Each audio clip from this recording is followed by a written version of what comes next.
Halo semua, selamat datang Paham Manajemen episode 11. Jadi kali ini gue mau bahas tentang kemitraan strategis secara cerdas menciptakan peluang dan solusi bagi bisnis. Nah, spesifik di video kali ini gue akan lebih banyak ngebahas tentang salah satu buku yang berjudul The Art of Strategic Partnering, di mana buku ini ngebahas tentang bagaimana dua atau lebih perusahaan itu bisa bekerja sama satu sama lain untuk mencapai goals yang sangat sulit dicapai, bahkan tidak mungkin dicapai kalau misalnya mereka itu mengerjakan itu semua sendirian gitu. Nah, salah satu konsep kemitraan strategis ini kemudian menjadi penting untuk bisnis atau juga buat profesional untuk dipahami. Kenapa? Karena dengan kita memahami kemitraan strategis ini, kita akhirnya bisa jadi yaitu tadi gue ceritain gitu, kita bisa jadi lebih mencapai goals kita tuh jadi lebih cepat gitu dibandingin kalau misalnya kita kerjain semuanya sendirian kayak gitu. Dan di buku ini juga ngebahas tentang bagaimana caranya sih kita untuk bisa bekerja sama orang lain, sama partner, gimana cara treat mereka dengan bagus kayak gitu. Itu diceritain semua dalam buku ini. Makanya buku ini menurut gue salah satu buku yang cukup menarik gitu untuk bisa kita bahas gitu.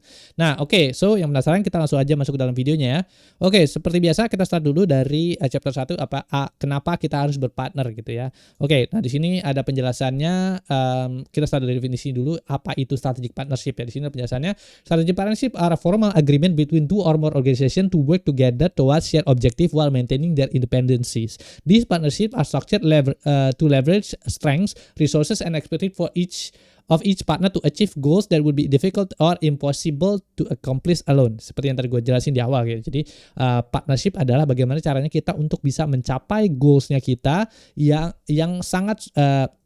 yang sangat sulit, bahkan tidak mungkin dicapai kalau misalnya kita hanya bisa melakukan itu sendirian gitu. Nah, dengan cara berpartnership itu biasanya kita menggunakan atau leverage strength, kekuatan, resources, dan juga expertise dari si partner kita. Mereka juga menggunakan itu strength, resources, dan expertise kita. Jadi intinya saling bertukar antara satu sama lain gitu untuk mencapai tujuan atau common goal, itu tujuan yang sama gitu ya. Nah, tapi ada perbedaannya gitu. Jadi antara partnership biasa, kolaborasi, dan juga strategic partnership ya. Di sini ada penjelasan lagi lanjutannya.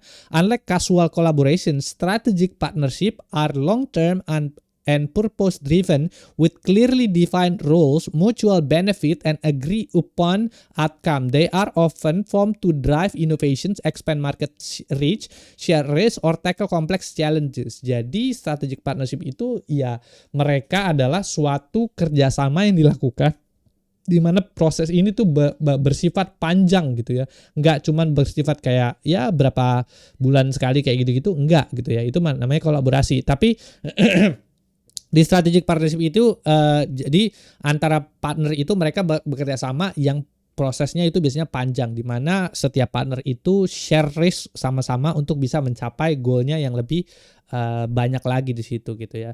Nah, itu dimasuk dengan strategic partnership. Nah, sekarang sudah tahu kan kenapa partnership itu menjadi penting dalam buat suatu organisasi juga profesional, karena kita bisa mencapai tujuan kita menjadi lebih cepat kalau kita share atau kalau kita melakukan partnership gitu ya. Nah, kemudian ada beberapa importance kepentingan gitu. Misalnya tujuan dari strategic partnership itu sendiri. Yang pertama adalah access to new market. Strategic partnership enable businesses to enter new geographic or demographic market with reduced risk. For example, a local company can partner with an international firm to gain insight into cultural preferences and regulatory requirements gitu ya. Jadi ini biasanya disebut dengan access to new market, co-branding gitu ya. Jadi perusahaan lokal itu bisa bekerja sama dengan perusahaan internasional, tujuannya untuk bisa mencapai akses to market baru dan juga untuk bisa comply sama aturan yang ada di dalam negara tersebut kayak gitu. Itu yang pertama.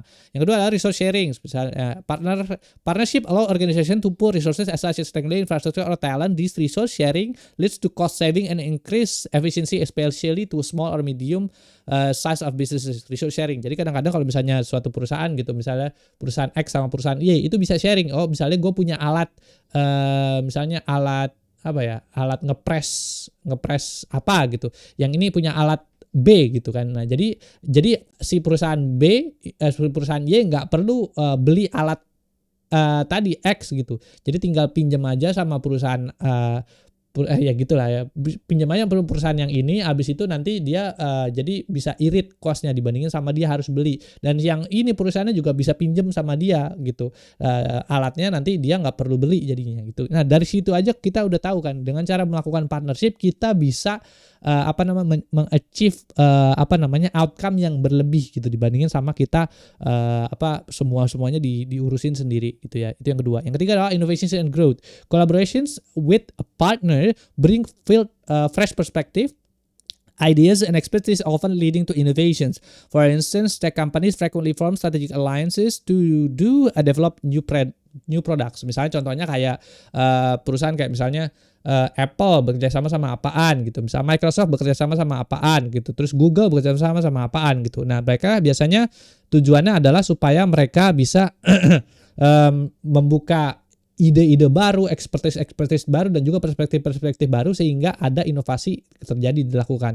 Nah, biasanya innovations dan growth ini biasanya sangat cepat dilakukan dan sangat banyak contohnya dilakukan di perusahaan-perusahaan misalnya kayak perusahaan-perusahaan teknologi ya, misalnya kayak contohnya Microsoft sama OpenAI yang bikin ChatGPT gitu kan. Nah, mereka bekerja sama gitu kan bareng-bareng untuk bisa menghasilkan teknologi yang bagus kayak gitu-gitu. Itu bisa sering dilakukan di perusahaan teknologi. Jadi contohnya banyak tuh kalau misalnya di perusahaan teknologi yang tiga ini, innovations and growth. Yang keempat adalah enhance competitive advantage. By combining complementary strength, business can offer unique value proposition that set them apart from competitors. For example, a partnership between a hardware manufacturers and software developer can create an integrated product ecosystem gitu. Jadi misalnya contohnya nih gitu ya, kalau misalnya kayak ada perusahaan software gitu, Microsoft gitu. Nah, kadang-kadang Microsoft itu nggak selalu dia bikin hardware-nya sendiri, meskipun sekarang udah ada hardware-nya sendiri ya, tapi mereka tuh masih tetap bekerja sama hardware company gitu untuk bisa providing software-nya mereka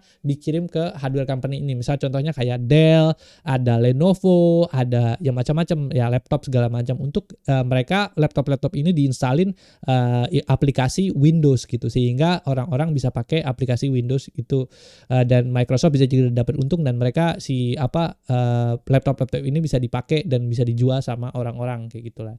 Jadi itu enhancing competitive advantage. Nah, makanya kenapa strategi partnership atau melakukan partnership itu menjadi penting gitu. Nah, ini ada real world example-nya. Jadi contohnya adalah consider the partnership between Starbucks and PepsiCo. Starbucks focus on the product innovations and branding, while PepsiCo handled manufacturing, distributions, and logistics for bottled coffee products. The partnership enables Starbucks enter the ready-to-drink coffee market globally, leveraging PepsiCo extensive distribution network. Jadi sebenarnya itu PepsiCo sama Starbucks ternyata itu udah bekerja sama selama hampir 30 tahun, geng. Gitu ya. Jadi kalau misalnya kita ada minuman Starbucks gitu, terus PepsiCo kayak Coca-Cola, terus habis itu Pepsi segala macam, itu sebenarnya mereka udah bekerja sama sampai hampir 30 tahun gitu kan, dari tahun 1990, udah tua banget gitu ya.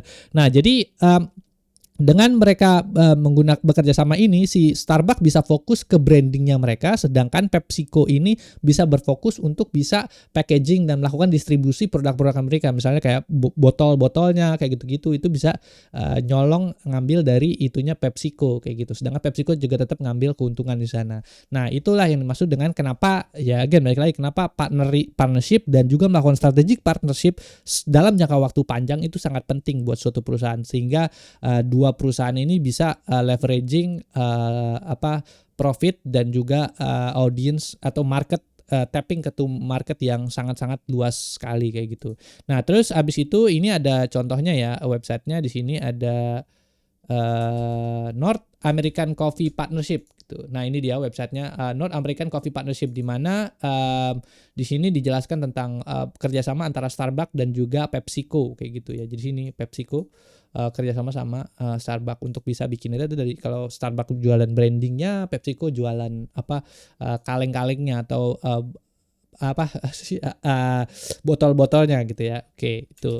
Jadi itu, terus abis itu lanjut lagi ke berikutnya adalah di sini to partner or not to partner gitu ya. Nah, di sini ada penjelasan lagi, kita bahas satu ya.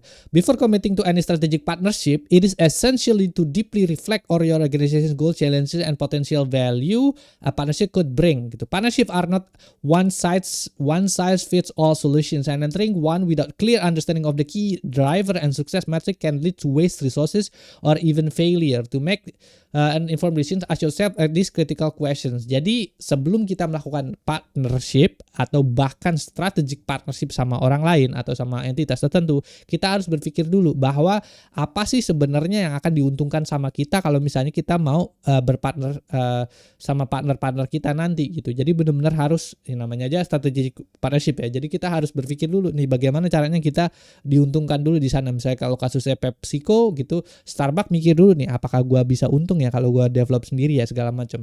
Baru abis itu nggak untung nih, baru gua kerja sama PepsiCo misalnya gitu. Jadi harus tahu goals, challenges, and potential value dari partnership itu sendiri. Kita harus tahu dulu itu sebelum kita benar-benar melakukan partnership sama partner-partner kita gitu. Itu ya. Lalu kemudian what do you want to gain? Nah ini ada beberapa poin-poinnya. What do you want to gain? Yang pertama adalah purpose and objective. Clearly define what you aim to achieve through partnership gitu. Are you looking to expand your market reach, access new technology, reduce cost, or innovate faster gitu. Jadi harus di-define goals-nya secara spesifik. Apa yang kita pengen dapat gitu ya. Sebagai contohnya di sini ada penjelasannya. Market expansion. Partnering with the company that already has a strong presence in the region or demographic where you want to grow gitu ya. Jadi menumbuhkan market gitu kan. Expertise, partnering with an organization that possess special knowledge or skill that team like, misalnya kerjasama antara Microsoft sama OpenAI gitu. Microsoft nggak ngerti soal AI, OpenAI jago gitu. Nah kerjasama akhirnya jadi lahirlah sekarang udah ada banyak produk-produknya Microsoft dan OpenAI yang kemudian di join bareng gitu. Habis itu ada brand credibility, aligning with reputable partner to enhance your own credibility and visibility in an industry gitu. Jadi kalau kita kerja sama satu perusahaan atau brand gede, jadi kredibilitas kita juga semakin meningkat gitu. Itu yang pertama. Now, with a clear understanding what you want to gain, you risk entering partnership that may divert focus or deliver meaningful values gitu. Jadi tanpa ini kita tahu kita nggak bisa gitu deliver value yang bagus ke perusahaan, ke customer kita gitu. Itu yang pertama. Yang kedua adalah what problem do you want to solve? Identify the challenge. Nah ini juga penting gitu. Harus ditanyakan dan juga harus diinikan. Analyze the pain point or barriers preventing an organization from achieving its goals. Are these issues related to resources limitations, expertise gap, lack of access or target audience or something else. Jadi ini beberapa key point yang harus kita tanyakan ke diri sendiri. Sebenarnya apa sih problem yang mau kita solve gitu dengan cara dari kerjasama itu sendiri. Misalnya keterbatasan resource, sumber daya, expertise gap. Misalnya kita nggak punya tenaga talent yang jago misalnya, atau lack of access to target audience. Jadi kita nggak punya akses ke audience gitu kan, ke audience kita. Jadi kita bisa mempertanyakan ini semua. Kalau misalnya iya, baru mungkin kita bisa fokus ke partnership. How partnership can solve a problem? Resource gap. A partner with complementary resources, funding, infrastructure, or tools can help you overcome operational challenge gitu. Jadi kalau misalnya kita punya sumber daya yang terbatas, misalnya kita punya modalnya sangat sedikit. Nah, kita bisa cari kerjasama sama misalnya VC, venture capital untuk bisa dapetin funding. Kita bisa misalnya kita nggak punya alat di perusahaan kita bisa bekerja sama perusahaan yang punya alat tertentu untuk mencapai suatu kegiatan tertentu atau tools juga gitu ya. Nah, habis itu speed and efficiency. If your internal team cannot meet the deadline or deliver outcome efficiently, a partnership can help share to workload gitu. Jadi misalnya ada satu project besar gitu yang sangat sulit dikerjakan, nah bisa share project itu ke partner-partner supaya workload-nya bisa jadi lebih cepat untuk diselesaikan. Yang ketiga ada innovation roadblock. Partnering with an organization at the forefront of research or technology can accelerate innovations gitu ya. Ini udah umum lah. Nah, sebagai contohnya misalnya ada tech startup partnering with a company funding and distribution channel gitu ya. Misalnya tadi OpenAI kerjasama sama Microsoft untuk bisa bikin dapetin funding, terus abis itu utilizing kemampuannya Microsoft. Misalnya dia ditaruh di server Microsoft Azure misalnya. Dia software AI-nya OpenAI, ChatGPT-nya ditaruhnya di Microsoft Azure gitu kan. Jadi itu kan salah satu kerjasama yang sangat menguntungkan antara keduanya gitu kan. Habis itu non-profit collaboration with corporation to solve social environment issues through shared resources. Ini juga salah satu contoh lainnya gitu ya. A clear understanding of the problem you are trying to address will help you select partner can provide real tangible solutions gitu. Jadi kalau misalnya kita paham tentang apa sih problem yang mau kita solve dengan cara kita bekerjasama, kita bisa membantu kita untuk bisa memilih partner-partner mana aja yang kira-kira sesuai gitu terhadap sama solusi yang pengen kita dapatkan dari partnership tersebut kayak gitu ya. Nah terus kemudian lanjut lagi Nah, pertanyaan yang harus kita pertanyakan lagi adalah how will you measure the partnership success? Set clear metrics, misalnya KPI atau goals yang pengen kita capai, kita harus define dulu di awal gitu. Jadi jangan sampai pas lagi ini kita udah kerjasama kita nggak tahu KPI yang apa yang mau dikejar gitu ya. Nah misalnya beberapa contohnya metrics yang mau dikejar misalnya kayak revenue growth, market share, innovations, operational efficiency, customer satisfaction, dan masih banyak lagi nih sebenarnya kalau kita jabarkan gitu ya. Sukses matriksnya yang bisa kita capai dengan cara kita bekerja sama. Nah, ongoing evaluations misalnya regular access partnership performance using this matrix gitu. Nah, ini juga saat kita bekerja sama nanti misalnya kalau melakukan partnership gitu harus ada KPI matriksnya. Oh iya nih kayaknya kira-kira dengan cara kayak begini kita partnership itu matrix yang mau kita capai kayak segini gitu dengan dalam jangka waktu segini. Nah, dengan kita menggunakan matrix ini kita bisa jadi tahu oh ternyata dengan kita berpartner sama dia menguntungkan apa enggak. Oh ternyata kita udah kerja keras, ternyata dianya males-malesan kayak gitu. Nah itu bisa juga diukur dengan menggunakan KPIs ini tadi. Jadi kita nggak satu jomplang gitu kerjasamanya, dan juga bisa mengukur akuntabilitas antar partner di dalam saat kita melakukan strategic partnership gitu ya. Nah habis itu yang keempat adalah what is standing in your way to success. Yang pertama identifying barriers, understanding what internal or external factor to preventing you from achieving your goal misalnya. Nah ini juga ya hampir sama kayak problem sih. Jadi ini misalnya common barriers might include lack of financial resources, limited expertise. Ini hampir sama kayak yang tadi ya dijelasin gitu. Jadi resources dan segala macam gitu, problem untuk bisa mencapai kesuksesan tuh ada apa aja kayak gitu. Nah terus habis itu kita sekarang lanjut ke setelah kita tahu kenapa berpartner, kenapa kita harus berpartner, dan kalau kita sudah menentukan bahwa oh iya nih ternyata gue harus berpartner untuk bisa achieving goals yang lebih tinggi lagi, dan udah setuju sama diri sendiri dan udah setuju sama perusahaan dan juga udah setuju. Nah mungkin sekarang kita masuk ke chapter 2 yaitu bagaimana caranya kita untuk bisa memilih partners yang tepat untuk kita bisa aja kerjasama gitu ya. Oke lanjut lagi. Why do the big guys need you? Oke, kalau kita pikirkan gitu ya, misalnya kita perusahaan kecil gitu, misalnya OpenAI atau dulu ChatGPT itu perusahaannya kayak masih $1 million lah hitungannya, kalau masih jutaan dolar. Sedangkan Microsoft itu perusahaannya udah kayak wah raksasa giant gitu, udah billion bahkan triliun dolar gitu Microsoft. Kenapa perusahaan besar pengen bekerja sama dengan perusahaan yang lebih kecil gitu? Atau perusahaan kecil pengen bekerja sama juga sama perusahaan besar gitu. Kenapa perusahaan besar butuh perusahaan kecil ini gitu ya. Nah di sini penjelasannya. When pursuing a strategic partnership with a larger, more established organization referred to as a big guy, it is natural to feel like the smaller party in the equation. However, it is important to remember that even biggest player in the industry have a gaps, challenges, or goals that they cannot achieve alone. These sections dwell into a reason why large company often seeks partnership with a smaller or more agile organization and how you can position yourself as a valuable collaborator. Jadi kenapa perusahaan gede butuh tetap bekerja sama perusahaan-perusahaan yang kecil? Tujuannya adalah karena perusahaan-perusahaan besar itu pasti punya gap, punya permasalahan sendiri, punya struggle-nya mereka sendiri, dan punya juga goals mereka yang sangat sulit untuk bisa dicapai sendirian gitu. Mungkin perusahaan kecil ini bisa mampu untuk punya expertise yang sangat bagus gitu, misalnya kayak OpenAI. Sedangkan Microsoft itu punya duit tapi mereka nggak bisa ngerjain AI semua secara mandiri gitu. Nah makanya ketika mereka kerja sama ya udah akhirnya jadi hasilnya menguntungkan sekali sekarang gitu ya. Sekarang ChatGPT udah digunakan di mana-mana gitu kan. Nah itu. Nah terus habis itu jadi buat perusahaan kecil kalau bekerja sama perusahaan besar gitu nggak usah takut gitu. Sebenarnya kita tinggal melihat aja bagaimana caranya kita untuk bisa ini ya jawabannya memposisikan diri kita sebagai valuable collaborator. Artinya adalah kita tahu kesulitannya si perusahaan gede ini apa dan kita bisa goreng itu untuk kita bisa bekerja sama dia. Itu ya tujuannya ya. Jadi nggak usah takut nih kalau mau kerja sama perusahaan besar gitu ya. Yang pertama kemudian lanjut lagi poin-poin berikutnya. Yang pertama adalah innovations and agility. Big companies lack of speed yang tadi bilang kan. Misalnya perusahaan-perusahaan segede Microsoft kayak gitu-gitu biasanya udah sistemnya birokrasi segala macam ribet-ribet lah gitu.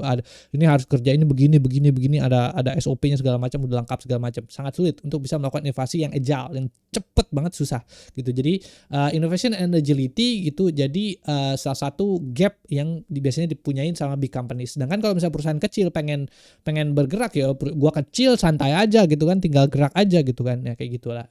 Makanya kenapa Kalau misalnya kita mau bekerja sama, kita bisa itu keuntungan perusahaan kecil. A tech startup creating groundbreaking AI solution partnering with multiplication. Ini contohnya. Corporation to integrate existing product. A boutique design film helping a large corporation with creative campaign that require a rapid turnaround gitu ya. Kayak gini-gini lah contohnya. Contoh-contoh lah kerjasama antara perusahaan kecil dengan perusahaan yang besar gitu untuk mencapai hasil yang kerjasama yang bagus gitu. Yang kedua adalah access to niche expertise gitu ya. Specialized knowledge skill, larger company special knowledge skill. Larger company often operate across the diverse market and industry but cannot develop deep expertise in every area. Why they need you? Use specialized skill, niche expertise or focus services, fill knowledge gap and complement their broader capabilities gitu ya. Jadi kalau perusahaan besar itu biasanya niche-nya udah gede banget kayak Microsoft. Microsoft perusahaan yang kayak misalnya bikin bikin Windows Server, produknya ada banyak ya. Terus habis itu bikin apalagi ada GitHub di bawahnya, ada LinkedIn di bawah Microsoft gitu, banyak banget gitu kan. Nah, sedangkan kalau untuk AI-nya sendiri itu kan masih agak-agak, misalnya contoh ya, AI-nya itu mereka masih agak-agak kurang gitu. Nah, dengan cara mereka kerjasama sama partner misalnya kayak OpenAI, dia bisa meleverage kemampuannya OpenAI ini untuk bisa diintegrasikan atau bikin produk-produk baru untuk Microsoft sehingga bisa jadi lebih naik lagi gitu perusahaannya, jadi bisa adopt new market, inovasinya akan meningkat dan segala macam gitu. Jadi kalau bekerja sama itu ada juga ya misalnya specialized skill gitu dari perusahaan kecil, ada niche expertise. Jadi kayak OpenAI itu fokusnya ke AI doang, or focus service fill knowledge gap and complement their broad capabilities. Jadi perusahaan gede jadi bisa ngecilin gitu gap dari capabilitiesnya mereka yang ketinggalan.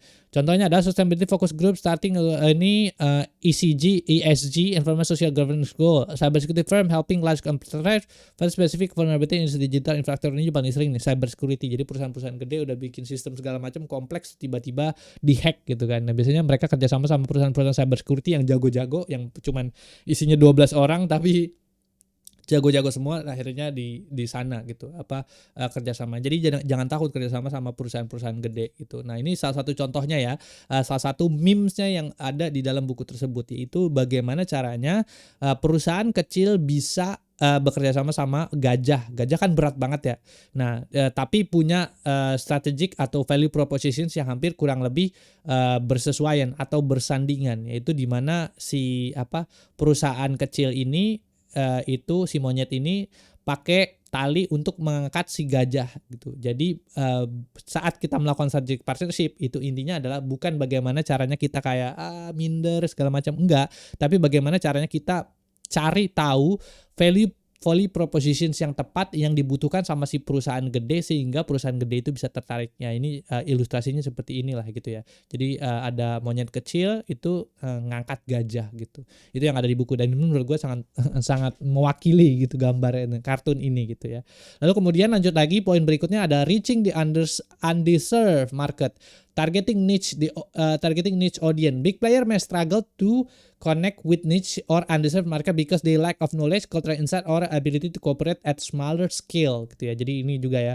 Jadi kalau misalnya perusahaan gede, misalnya sekelas Microsoft pengen masuk ke audience yang ada misalnya di Papua gitu, ya nggak bisa. Mereka nggak ngerti kan audiensnya seperti apa, culture-nya di sana seperti apa kalau mau marketing. Sedangkan kalau ada perusahaan teknologi yang ada di Papua misalnya, yang udah ngerti banget soal kebutuhannya orang-orang Papua, itu akan, kalau Microsoft sama perusahaan teknologi Papua itu kerjasama akan sangat cepat gitu. Inovasi yang bisa dilakukan juga output yang bisa dihasilkan bisa jadi lebih banyak. Why they need you? Your local presence, cultural, nah ini cultural experience, existing relationship dan segala macam. Local partner, helping international retailer, a small business with loyal audience collaborating with a larger brand to reach specific demographic. Misalnya ada perusahaan kecil dengan customer yang sangat loyal, itu bekerja sama perusahaan yang brand, misalnya Starbucks kerjasama sama apalah misalnya kayak Dunkin Donuts gitu atau apalah gitu ya, untuk bisa bikin atau kedai-kedai kopi kecil gitu. Starbucks kerjasama sama kedai-kedai kopi kecil untuk bisa jualan kopi-kopi Starbucksnya mereka gitu. Nah, itu juga bisa ngebuat menghasilkan output yang lebih besar kayak gitu. Nah, itu Yang keempat adalah innovation ecosystem and collaboration, stepping into entrepreneurial energy. Big companies recognize that fostering innovation often requires collaboration with the startup innovators or small partners. By partnering with smaller organizations, they can stay ahead of industry trends and foster culture of creativity. Yang tadi gue bilang kan, kalau perusahaan, ya ibaratnya perusahaan gede tuh ibaratnya kayak gajah gitu, di mana dia sangat lambat geraknya gitu. Tapi kalau misalnya kayak monyet gitu kan bisa agile ya, loncat-loncat kemana-mana aja bebas gitu kan. Jadi itulah bagusnya. Kalau misalnya kerjasama sama kita sebagai perusahaan kecil kerjasama sama perusahaan besar, jadi bisa saling melengkapi gitu. Nah ini contohnya adalah tech giant like Google, Microsoft running startup incubator to accelerate program to attract innovative ideas gitu. Nah ini biasanya juga sering dilakukan, misalnya kayak ada Google GBG, Google Business Group, ada juga GDG, Google Developer Group, dan seterusnya. Ada Microsoft Developer gitu. Nah, kedua perusahaan ini tujuannya adalah membuat akselerator program ini berfungsi untuk Apple Accelerator Program atau Accelerator Student Program, kalau nggak salah di Indonesia juga ada kan. Ya tujuannya adalah untuk bisa memfoster inovasi-inovasi yang ada di Indonesia nih, misalnya inovasi-inovasi yang ada para developer, business owner yang ada di Indonesia, untuk bisa diambil idenya terus dimasukin dalam Google atau Microsoft gitu. Nah kayak gitulah kenapa mereka buat incubator dan accelerator segala macam. Terus seperti contoh lainnya adalah pharmaceutical companies collaboration with biotech startup to develop new drugs, misalnya itu juga salah satu contoh lainnya gitu ya. Nah terus habis itu poin berikutnya ada cost effectiveness gitu.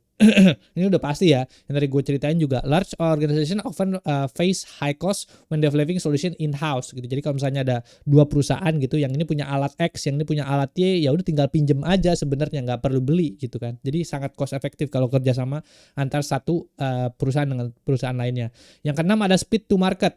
Big companies are slower gitu. Jadi ya tadi balik lagi si gajah gitu kan. Large company may have resources but often take longer to bring new product or service to market. A smaller partner can accelerate this process gitu ya. Tadi ya, geraknya lambat si gajah kan. Lama gitu. Mau produk launch aja lama bener gitu kan. Jadi kalau misalnya perusahaan kecil masih agile, dia bisa bekerja sama dengan lebih cepat gitu. Bisa mengeluarkan, bisa merilis, bikin produk inovasi yang ini bisa dilakukan dengan sangat cepat gitu. Nah terus habis itu, nah ini lanjut lagi ada beberapa contoh teknologi partnership ya. Nah di dalam buku yang The Art of Strategic Partnering ini, itu dia ngebahas lebih banyak soal masalah bagaimana suatu perusahaan teknologi bekerja sama antara satu sama lain, tapi nggak terbatas dari itu ya. Sebenarnya kita bisa juga aplikasikan ilmu ini ke banyak hal, tapi ini contoh untuk yang bagian teknologi. Bagaimana caranya suatu perusahaan teknologi itu bisa melakukan partnership gitu ya. Di sini penjelasannya. Technology partnerships come in various forms depending on the goal of the collaborations and the unique strengths each party bring to the table. These sections explore the different type of technology partnership, their characteristics, and how organizations can choose the best fit of their needs. Understanding these categories will help you align a strategy with the right kind of partnership gitu ya. Sorry. Jadi contoh partnership yang bisa dilakukan adalah, yang pertama adalah melakukan co-branding. Co-branding itu sebenarnya antara ya udah produk lu gue jualin, produk lu lagi nih dijualin sama dia gitu. Saling tukeran jualan gitu lah. Gitu. Co-branding involve two or more company working together to create a product, service, or campaign that carries both brands gitu ya. Bisa jualan, bisa service, bisa juga campaign dan segala macam, saling jualan segala macam gitu lah. Nah, this partnership leverage the reputations, audience, and unique strength to each brand to enhance the perceived value of offering. Both brands are prominently featured in the product or campaign gitu kan. Jadi nih misalnya Starbucks gitu. Ya udah ada produknya Pepsi, ya udah gue jualin gitu nih. Di sini ada servisnya Pepsi, ini gue jualin gitu. Ada campaignnya Pepsi dijualin di Starbucks kayak gitulah. Dan begitupun sebaliknya gitu. Ini beberapa contohnya adalah focus on the brand equity, customer trust, and market differentiation requires alignment of brand values and shared target audiences. Contohnya adalah Apple and Nike's collaborations on the Nike Plus product line integrating fitness tracking with the Apple services. Misalnya contohnya Apple kerjasama sama Nike misalnya di sini ya. Kalau ada Apple Watch sama Nike nih kayak gini bentuknya gitu kan. Nah jadi bisa kelihatan nih. Ini Apple Watch yang kerjasama sama Nike, bersama melangkah untuk perubahan. Nah belum mati gitu ya. Nah ini ini ada contohnya gitu. 30% mengandung minimal Nike semua. Ya kurang lebih kayak gitu. Atau Nike juga yang kemudian bikin kerjasama sama Apple Watch ya. Nah ini sini. Jadi ini di websitenya apple.com. Nah di sini di websitenya Nike tuh nike.com/Apple Watch gitu. Jadi bisa kelihatan tuh hasil kerjasama antara kedua brand besar ini gitu. Jadi ya perusahaan segede Apple aja masih kerjasama. Kita perusahaan kecil atau mungkin kita bekerja secara profesional nggak mau kerja sama orang. Come on man. Jadi ya gimana gitu. Nah terus habis itu lanjut lagi berikutnya adalah tadi ya co-branding segala macam. Habis itu lanjut lagi ada benefit. Nah ini benefitnya adalah Uber dulu ya. Uber and Spotify teaming up to allow passenger to control music during their ride gitu ya. Jadi sini juga ada juga Spotify yang kerjasama sama Uber. Kan agak lucu kan, Spotify perusahaan musik, terus abis itu Uber perusahaan ride sharing. Kok tiba-tiba ada kerjasama antar keduanya gitu. Nah ternyata si Uber dan Spotify ini bekerja sama. Jadi saat lu pakai Gokar gitu, nah si Gokarnya itu bisa Gokar Uber Car anjir lah. Uber Car itu tadi bisa dikontrol lagunya pakai Spotify musik yang kita punya kayak gitu. Jadi itu kerjasama yang dilakukan antara Uber sama Spotify. Jadi bisa dikontrol musiknya di sana gitu. Nah terus habis itu lanjut lagi ke benefitnya adalah enhancing brand visibility for both partners gitu ya. Jadi udah pasti ya kalau kerjasama antar kedua partner kayak tadi Apple sama Nike terus habis itu jadi ya semakin visible kedua brandnya gitu. Oh ya udah Nike gue tahu. Nah gue lebih suka pakai Nike karena dia asosiasinya sama Apple bagus gitu. Habis itu yang kedua ada shared marketing cost and resources. Jadi nggak perlu marketing cost gede-gede gitu untuk mencapai target market tertentu. Misalnya Nike itu target marketnya adalah orang-orang yang suka sport gitu kan, orang-orang yang suka fashion segala macam. Lah Apple kan perusahaan teknologi, tech giant. Jadi kalau misalnya mereka berkolaborasi itu nggak perlu melakukan akuisisi marketing yang ribet-ribet, udah tinggal kolaborasi aja langsung dapat customer-customernya nanti akan ngikut sendirinya kayak gitu ya. Itu yang kedua. Yang ketiga ada appeal to broader audience by combining customer bases. Ini sama ya, kurang lebih gitu. Jadi si Apple Tech yang satu fashions and sport ya digabung jadi satu, jadi akan bolanya kan jadi lebih gede gitu, bola marketnya gitu ya. When to brands can create more values. Nah ini juga ada penting-pentingnya, ada poin-poinnya yang dijelasin dalam buku ya. When two brands can create more value together than individually. Jadi kalau misalnya dua perusahaan bisa membuat value yang sama dan bisa bareng daripada sendirian, pakai cara ini, co-branding partnership. Terus abis itu ketika when targeting a new market segment or building credibility in competitive space gitu. Jadi kalau misalnya ada produk nih, market yang udah bener-bener kayak kompetitif banget gitu. Misalnya produk handphone, produk Apple Watch, jam tangan. Itu kan si Apple Watch kan jam tangan kan. Nah, itu kan udah sangat kompetitif. Produknya udah di mana-mana, perusahaan-perusahaan lain, Google bikin sendiri, Samsung bikin sendiri, ya pokoknya macam-macam gitu kan. Nah, kalau misalnya mau yang bagus adalah dengan cara melakukan co-branding partnership ini. Jadi si Apple ini bisa nge-tap on marketnya Nike bisa nge-tap on marketnya Apple. Nike nggak perlu bikin lagi Apple Watch-nya mereka sendiri, tapi mereka bisa co-branding sama Apple untuk bisa mencapai bubble customer yang lebih besar kayak gitu. Jadi ini kalau misalnya competitive market segala macam itu bisa dipakai co-branding partnership strategi ini gitu ya. Habis itu ini yang pertama co-branding, yang kedua adalah sales partnership. Sales partnership are formed when two companies collaborate to drive revenue by selling each other product. Jadi kalau co-branding partnership itu cuma munculin doang brandnya. Oh nih si ini ada tadi ya. Oh nih logonya Nike ada di Apple, logonya Apple ada di Nike kayak gitu-gitu. Tapi kalau sales partnership itu lebih dalam lagi, itu jualin. Misalnya produk Apple bisa dibeli di websitenya Nike. Produk-produknya Nike bisa dibeli di websitenya Apple kayak gitu. Itu bisa juga dilakukan gitu. Jadi namanya sales partnership. Nah, karakteristiknya adalah may involve referral program, reseller agreement, or bundled solutions. Often include share revenue models such as commissions, profit sharing. Requires clear alignment of sales goals and operational process. Ini ada beberapa komponen ya, misalnya kayak ada komisinya, ada profit sharingnya, ada reseller agreementnya, ada bundled solutions, dan seterusnya lah, ada banyak gitu lah ininya. Nah, terus habis itu contohnya adalah misalnya Salesforce partnering with consulting firm to sell implement CRM solution for client gitu ya. Jadi Salesforce juga ada loh website partnershipnya nih, kita bisa lihat di sini ada Nah, ini partners.salesforce gitu ya, di mana partners.salesforce ini nge-list semua partners-partnernya Salesforce yang pakai produk-produknya Salesforce. Jadi kalau kita mau kerja sama Salesforce tuh bisa di sini gitu. Nah, ini ya. Kayak gini. Habis itu ada Microsoft Partner Directory ya. Jadi kalau ini kan Salesforce kalau misalnya buat jualan CRM atau Customer Relationship Management Software gitu. Nah, kalau misalnya di Microsoft di sini itu wah ini gila lagi tuh manufacturers-nya, ada Brilio. Apa ini nggak tahu juga, ada Acer yang kerjasama sama Microsoft ini ada 10 plus tuh ada. Jadi Acer bekerja sama dengan Microsoft dalam 10 poin produk unggulannya Microsoft, yaitu Microsoft Enterprise Mobility Security, Exchange 365, Office 365, Power BI dan seterusnya nih, banyak nih.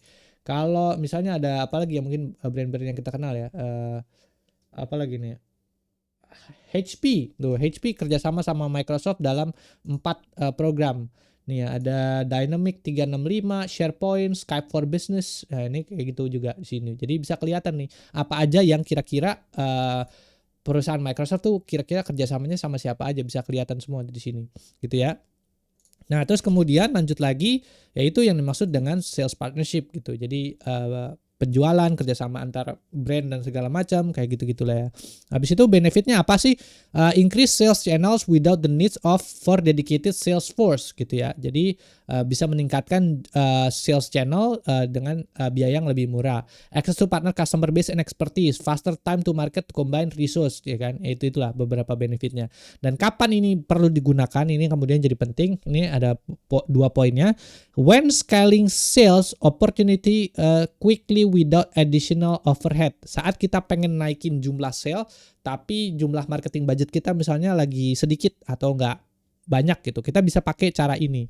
Yang kedua adalah when entering new geographic or industry market gitu. Nah, jadi saat kita mau masuk ke dalam suatu tempat tertentu yang benar-benar totally kita nggak tahu marketnya kayak gimana, itu bisa pakai cara ini untuk bisa meningkatkan kerjasama atau sales partnership di sini gitu. Nah, kemudian kalau dari sisi teknologi partnership itu sebenarnya kalau dalam bukunya juga ada diagramnya yang bentuknya kayak gini ya. Jadi low partnership kalau dari sisi teknologi yang pertama yang sebenarnya yang paling rendah adalah marketing alliances to co-promote brands. Ini hampir sama ya, co-branding sebutannya. Jadi kalau misalnya cuma brand doang yang dimunculin di website, di sini, di sana, itu namanya co-branding. Itu adalah satu bentuk strategic partnership yang paling rendah. Lalu kemudian lead sharing or customer referral. Hampir sama kayak sales partnership. Jadi kayak gitu, jual-jualan. Habis itu ada reseller agreement where one or possibly, ini hampir sama si sales partnership. Party sell each other product. Misalnya kayak iBox yang jualan produk-produknya Apple kayak begitu-begitu, itu salah satu bentuk retailer atau sales partnership gitu ya. Nah, habis itu selain itu tingkat yang paling tinggi kalau dari sisi teknologi partnership itu ada yang namanya OEM license agreement where one company license a product and rebrand it or combines it with the existing products. Misalnya contoh kayak gini. Kalau misalnya di dulu ada Microsoft Point kalau nggak salah apa ya gue lupa, Microsoft statistik software old apa ya namanya, waduh lupa deh, ntar aja ini kali ya, Crystal Reports kalau nggak salah ini sih. Nah ini dia. Nah, jadi Microsoft Crystal Report ini adalah salah satu bentuk aplikasi yang zaman dulu banget yang untuk bisa melakukan reporting gitu. Nah, kalau misalnya OEM itu artinya adalah Microsoft Crystal Report ini kemudian diberikan license-nya ke Microsoft. Itu ini by the way perusahaan berbeda ya. Crystal Report ini perusahaan berbeda. Nanti dikasih ke Microsoft untuk dijualin lagi sebagai satu bundling produk. Nah, itu yang disebut dengan OEM. Jadi kalau misalnya ada software apa gitu, misalnya Windows yang atau gini deh, handphone gitu kan, misalnya handphonenya Samsung, kita punya aplikasi tertentu. Nah, aplikasi itu dimasukin ke dalam handphone ini saat pembelian handphone Samsung, itu namanya OEM. Nah, itu namanya salah satu tingkat strategic partnership yang paling tinggi. Jadi artinya kita bisa mengakses market yang sangat luas kalau itu dilakukan gitu ya. Jadi kalau misalnya kita punya handphone tiba-tiba misalnya Samsung gitu kan, Pokoknya setiap handphone Samsung pasti ada aplikasi misalnya Google Play Store-nya itu udah pasti ada. Nah, itu namanya OEM. Jadi setiap orang yang ada pakai Samsung pasti bisa download di sana. Atau mungkin Samsung kerjasama sama misalnya sosial media Instagram gitu kan. Jadi setiap aplikasi Samsung nggak perlu lagi install Instagram, langsung ada gitu aplikasi Instagramnya. Itu juga bisa dilakukan, itu namanya OEM gitu kan, atau license agreement. Nah gitu. Terus abis itu lanjut lagi berikutnya ada, nah ini ya, yang ketiga adalah tipe partner teknologi, ada strategic alliances. Strategic alliances involve long-term partnership where two companies work together to achieve shared objective, often leveraging each other complementary strength.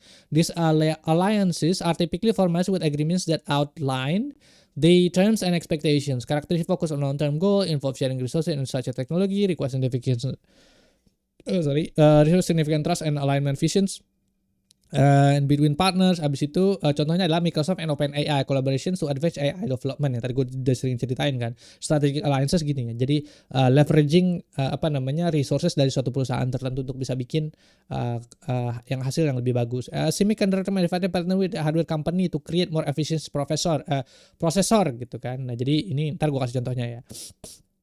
Ya, misalnya kayak kerjasama antara Apple, Nvidia, dan segala macam untuk bisa kerjasama sama perusahaan yang namanya TSMC gitu, Taiwan Semiconductor Manufacturer gitu.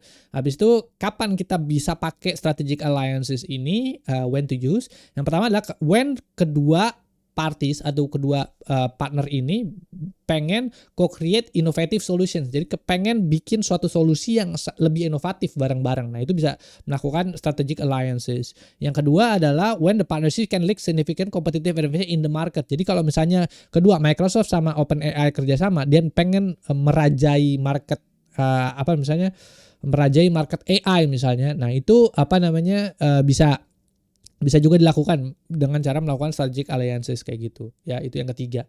Yang keempat adalah joint venture. A joint venture is a formal agreement between two or more companies to create a new entity for specific purpose. Each partner contributes resources and profit or losses are shared based on agreement gitu ya. Jadi kalau joint venture itu benar-benar totally bareng jebret gitu. Jadi kalau misalnya ada bikin entitas baru gitu atau joint venture, misalnya kayak ntar gue kasih contoh ya, ada namanya Quantum AI gitu, kerjasama antara Google sama NASA kayak gitu. Nah itu ya, karakteristik a new entity organization form. Kedua adalah both parties contribute equally or based on predetermined ratio, often used to entering new market or developing new technologies. Google and NASA ini contohnya, BMW dan Toyota.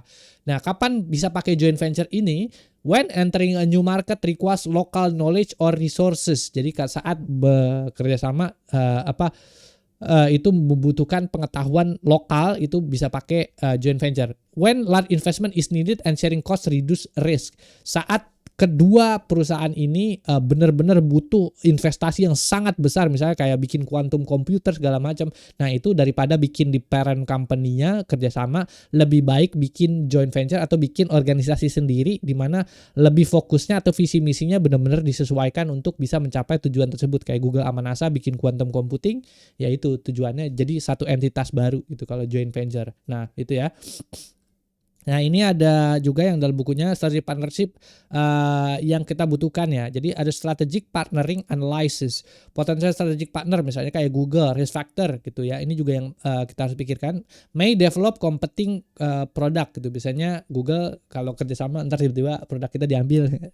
Kayak gitu-gitu harus dipikirkan risk factornya. Areas of overlap. Both are investing in transportation app misalnya. Value you bring. Have a track record and process for getting others implemented quickly. Score in terms of meeting priorities. Jadi kalau misalnya kita udah tahu nih kira-kira ya tipe-tipe strategic partnership apa aja yang bisa kita lakukan, nah kita bisa juga bikin nih Google Sheet-nya gitu ya untuk menganalisa strategic partnership yang tepat gitu dengan cara ya memasukkan kolom-kolom atau komponen-komponen ini sehingga kita bisa mendapatkan skor mana yang kira-kira strategic partnership mana aja untuk bisa kita pakai dengan perusahaan kita misalnya sehingga kita bisa mencapai outcome yang lebih bagus gitu ya. Nah, oke, sebelum kita lanjut ke slide berikutnya, ini gue kasih contoh dulu ya, antara misalnya kerjasama antara Microsoft dengan OpenAI gitu. Misalnya di sini Ada nih Azure OpenAI Service. Jadi si Microsoft pakai AI-nya OpenAI, lalu si OpenAI pakai cloud computingnya si Microsoft namanya Azure gitu. Jadi di sini kayak gini. Ini bisa dibaca sendiri lah. Ntar gua taruh di deskripsi di bawah linknya lah, bisa dibaca sendiri di sini. Gitu ya. Nah, tuh kemudian nah ini juga di websitenya OpenAI di sini bisa dijelaskan juga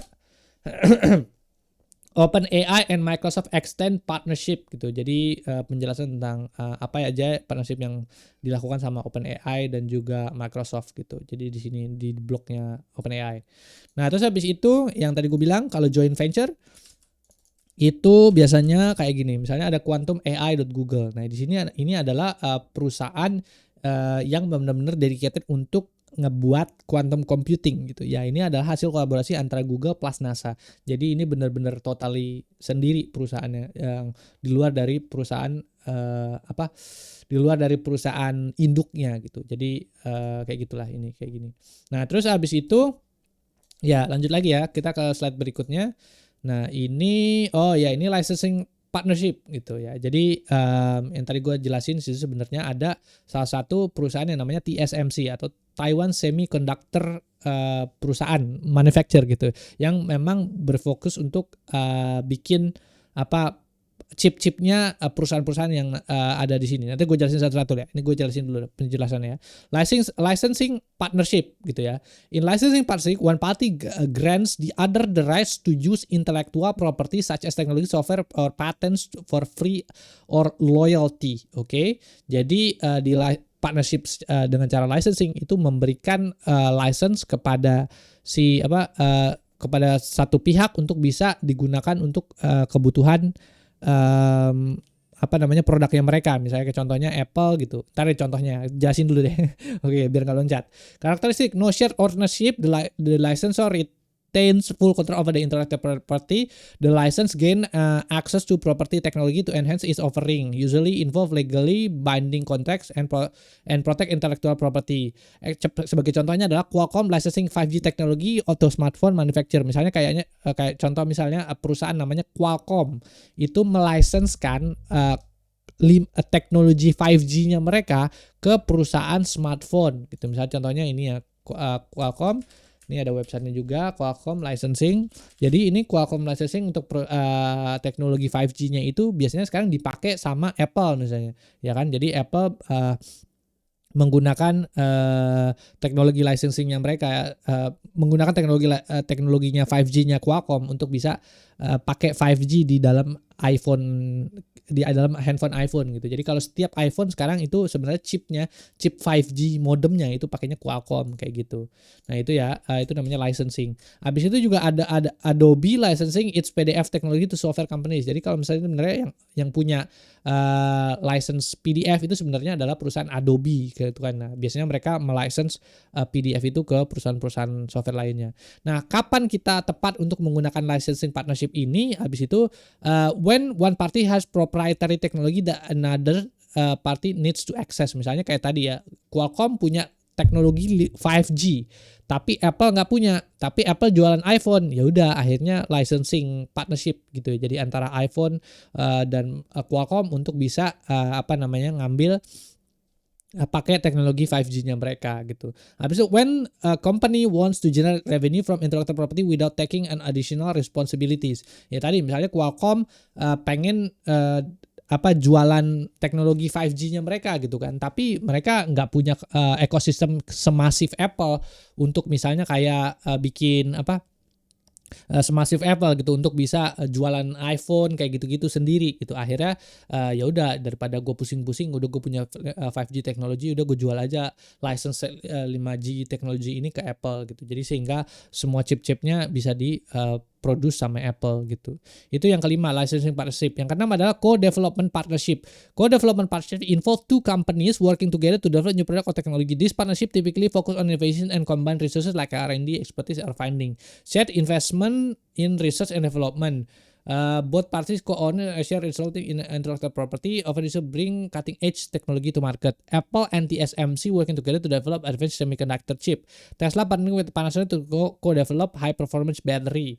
When innovation requires significant expertise or investment, ntar dulu ya, sebelum masuk sini, ini contohnya adalah co-development partnership. Jadi misalnya Apple pengen bikin 2 nanometer chip gitu kan, atau 5 nanometer. Sekarang kan kita ngerasa kayak Apple tuh makin hari tuh komputer tuh makin kenceng gitu kan. Nah, itu akibat dari hasil kerjasama antara Apple sama salah satu perusahaan namanya TSMC, yaitu Taiwan Semiconductor Chip Manufacturer gitu, yang dimana mereka itu bekerja sama untuk bisa menghasilkan suatu chip atau alat komputer yang sangat kecil, misalnya kayak gitu, alat komputer yang sangat kecil untuk bisa dipasang di dalam iPhone-nya mereka, sehingga iPhone tuh bisa larinya luar biasa tapi nggak makan space tempat yang gede. Itu yang dimaksud dengan co-development partnership gitu ya. Nah, TSMC ini itu bekerja sama dengan perusahaan-perusahaan yang luar biasa gitu. Jadi di Taiwan TSMC itu benar-benar gede banget perusahaan.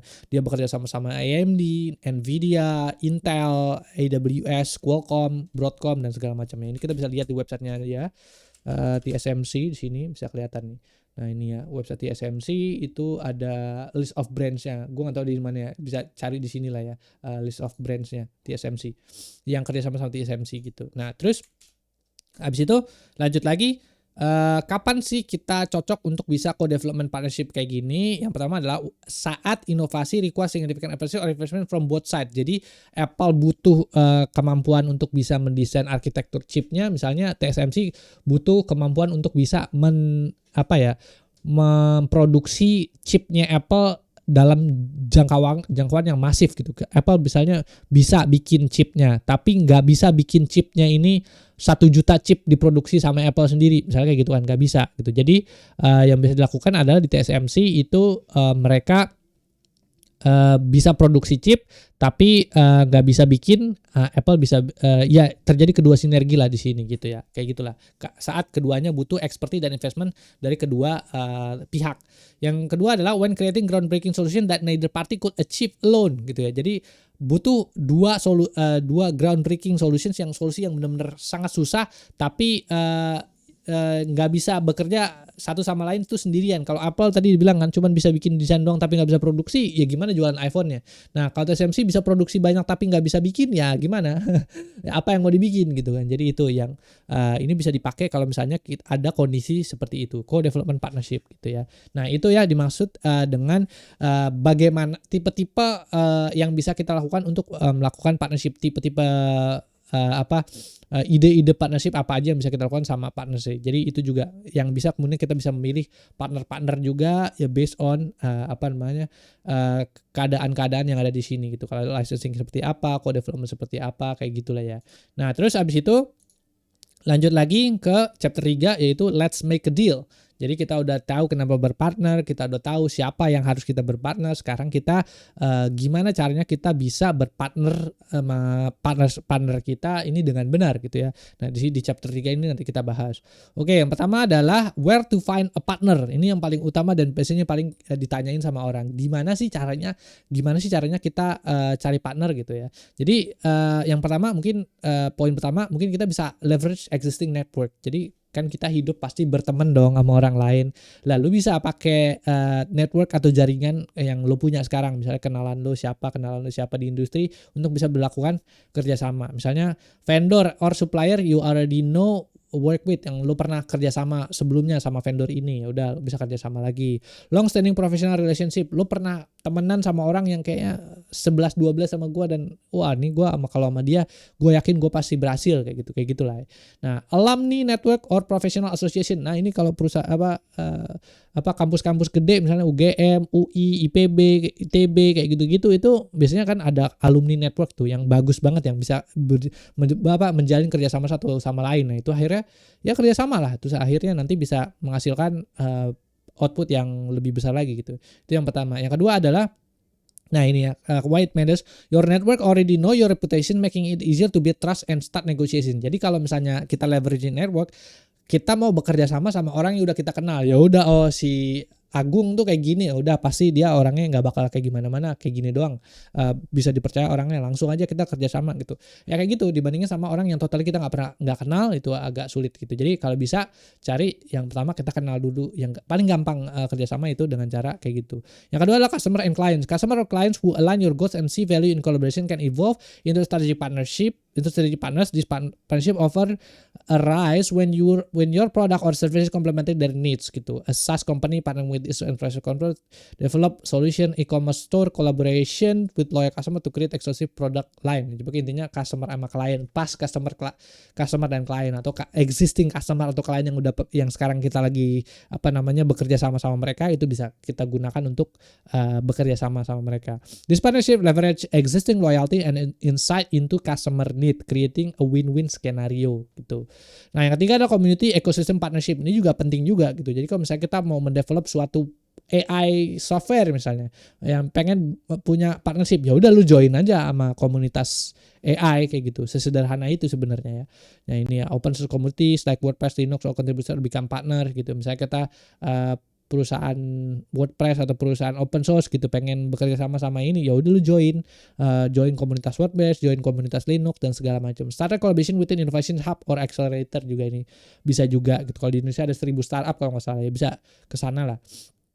Nah, abis itu yang keempat adalah industry events and conferences. Conferences, trade show, and industry expose fertile grounds finding potential partner gitu. Ya, ini umum sih. Misalnya kayak ada konferensi, kalau di Indonesia ada yang bagus-bagus konferensi, misalnya kayak marketing, misalnya Mark Plus. Ada konferensi apalagi kayak gitu kan yang diadakan setiap tahun kayak gitu. Nah, itu salah satu konferensi yang kemudian kalau misalnya kita masuk ke sana bisa ngobrol-ngobrol, bisa jadi kerjasama baru ada di sana kayak gitu. Itu ya. Technology company showing product CES. Oh ya nih. Computer Expo Show, lupa aku singkatannya CES 2025. CES itu komputer tulisannya Computer Electronic Show gitu ya namanya ya. Jadi itu adalah salah satu event global tentang teknologi gitu. Jadi namanya CES. Kalau di Indonesia namanya di JCC itu biasanya ada loh Expo Teknologi Jakarta, namanya, lupa ingat ya, Indonesia 4.0 atau apalah, gue lupa dulu ada namanya gitu. Kalau di permobilan ada juga kayak gitu. Comtek Indo Comtek kalau nggak salah dulu itu namanya. Sekarang nggak tahu lagi gue. GAX nggak tahu gue, pokoknya otomotif lah kayak gitu ya. Ya itu juga bisa kita bisa datang ke industri event and conferences untuk bisa dapetin ya lebih banyak kenalan segala macam untuk bisa meningkatkan partnership yang ada gitu. This event provide direct access to companies actively seeking collaboration or exploring new opportunities. Karena kayak gitu ya. Nah, perusahaan-perusahaan yang ada di dalam event tersebut emang pengen cari partnership kayak gitu. Pitching to partners ini juga bisa dilakukan gitu. Ya, jadi kalau misalnya tadi kan kita menemukan partnersnya, yang kedua kita juga bisa melakukan direct pitching ke partners. Kalau misalnya industrinya benar-benar totally different, yang benar-benar kita nggak ada kenalan, ya udah coba kita pitching langsung ke partners gitu. Jadi once you identify potential partners, the next critical step is pitching to your partnership ideas. This is not just about presenting your company or product, but about demonstrating value alignment and the potential for mutual success. A compelling pitch that can make the difference between a missed opportunity and transformative partnership gitu. Yang pertama adalah understanding their needs. Jadi kalau saat kita melakukan pitching ke partner, kalau bisa kita udah tahu dulu, kita menganalisa partner itu sendiri. Apa sih kebutuhannya dia dan apa yang kira-kira dibutuhkan sama dia gitu. Dari competitive advantage-nya kita yang dibutuhkan sama dia gitu. Jadi kita bisa negosiasinya lebih enak. Jadi yang pertama adalah understand their needs dulu ya. Before you pitch, research your potential partner yang gue bilang tadi kan. Truly understand their business, pahami tentang bisnisnya mereka tentang apa, goalnya mereka tentang apa, challenge yang mereka alami itu apa, what they value most in partnership, tailor apa yang mereka value dalam partnership. Ada perusahaan yang kayak, gue gak butuh duit, gue butuhnya inovasi atau ide. Ada kayak gitu kan. Misalnya Microsoft, gue gak butuh duit gue udah banyak misalnya. Gue butuh inovasi ide gitu untuk bisa meningkatkan customer, misalnya kerjasama sama OpenAI. Gue gak butuh inovasi, gue kaya akan inovasi, tim gue jago-jago misalnya. Tapi gue butuh duit. Nah kayak gitu. Jadi harus dipahamin gitu goalsnya mereka, apa yang lebih mereka pentingkan, nilai-nilai apa yang mereka pentingkan, kayak gitu kita harus tahu sebelum kita benar-benar melakukan pitching ke mereka. Ya lalu kemudian how to prepare, research their recent achievement, misalnya kayak challenges, achievement juga penting. Oh ya misalnya ada perusahaan Microsoft, oh ya Microsoft ternyata udah pernah menang award kayak gitu-gitu, dan market position ternyata market tuh tahu nggak ternyata Microsoft tuh 75% memenangkan pasar software ya, ternyata keren banget kayak gitu. Jadi saat pitching pun jadi obrolannya jadi nyambung gitu. Analyze their customer, product and strategic direction, itu juga penting. Understand their decision making process and key stakeholder, siapa aja yang terlibat di dalam perusahaan-perusahaan tersebut. Kalau bisa kita ngobrol duluan sama orang-orang tersebut sebelum kita melakukan pitching gitu. Jadi udah benar-benar masuknya lebih gampang. Jadi benar-benar kita harus pahamin dulu nih orang nih. Kalau kita mau melakukan pitching atau mau melakukan partneran sama orang, kita harus tahu dulu orang itu siapa sih dia gitu. If you are pitching to a software company, highlight how your partnership can help them expand their customer base or improve product offering gitu ya. Highlight your partnership can help. Ya gitulah pokoknya, ini contohnya. Yang kedua adalah define mutual benefit. Ini juga penting juga. Jadi ketika udah tahu nih perusahaannya tentang apa, yang kedua adalah kita harus mendefinisikan apa sih keuntungan bersamanya gitu kan. Mutual benefit ketemu dan bekerja sama nanti nextnya. Partnership are about creating value for both side. Jadi nggak cuma satu pihak doang yang diuntungkan, tapi pihak lainnya juga harusnya diuntungkan saat kita bekerja sama. Clearly articulate what each party stand to gain from the collaborations, focus to win-win outcomes. Jadi ya lu dapat A, gue dapat B. Ya gue dapat B, lu dapat A ya, kayak gitu. Jadi itu semakin terus diingatkan, akhirnya kita bisa bekerja sama dengan perusahaan jadi lebih bagus lagi nantinya gitu ya. How to present gitu, show how your strength and complement dari weakness, vice versa gitu. Tunjukin gue tuh bisa ini, dan kekurangan lo bisa kita fill up dengan cara lu bekerja sama kita dengan cara kayak begini gitu misalnya. Yang kedua adalah provide specific example of benefits such as increased revenue, market share, or custom engagement gitu ya. Nah ini juga yang penting-penting. Jadi biasanya kalau orang cuma dikasih dulu, lu kayaknya kurang, websitenya kurang bagus deh kayak begini deh. Kayaknya lu customernya tidak terlalu engage sama lu ya. Tapi kalau lu nggak menunjukkan angka, orang tuh jadi kayak, masa sih kayak gitu. Lu tahu dari mana kayak gitu. Lu ngawang doang ya kayak gitu. Jadi kalau bisa jangan kayak gitu. Benar-benar harus secara spesifik apa yang lo mau tawarkan dalam bentuk angka dan riset. Jadi kita udah tahu risetnya apa, mereka kebutuhannya apa, dan ini berdasarkan data. Jadi itu akan mereka lebih percaya sama kita gitu. Jadi provide specific example of benefits such as increased revenue. Lu kalau misalnya kerja sama kita bisa naikin pendapatan lu sekitar 2 kali lipat. Dengan cara apa? X, Y, Z, A, B, C, D, E gitu. Habis itu market share juga akan meningkat karena kita punya sekitar 100.000 pengguna saat ini gitu. Nah kayak gitu-gitu. Atau customer engagement gitu. Misalnya customer engagement akan meningkat karena kita punya data hasilnya begini gitu. Nah itu juga bisa dilakukan gitu ya. Atau kalau misalnya nggak bisa menunjukkan data actual ini, kita bisa munculin namanya future projection misalnya. Kalau misalnya data historicalnya belum ada, atau misalnya contoh kita belum punya testimoni segala macam, belum ada yang pakai software kita segala macam, kita bisa menunjukkan yang namanya future projection. Kalau kita kerjasama, kemungkinan kita akan mendapatkan customer yang akan lebih banyak sekitar 50%. Dari mana? Dengan cara X, Y, Z, A, B, C. Balik lagi gitu kan.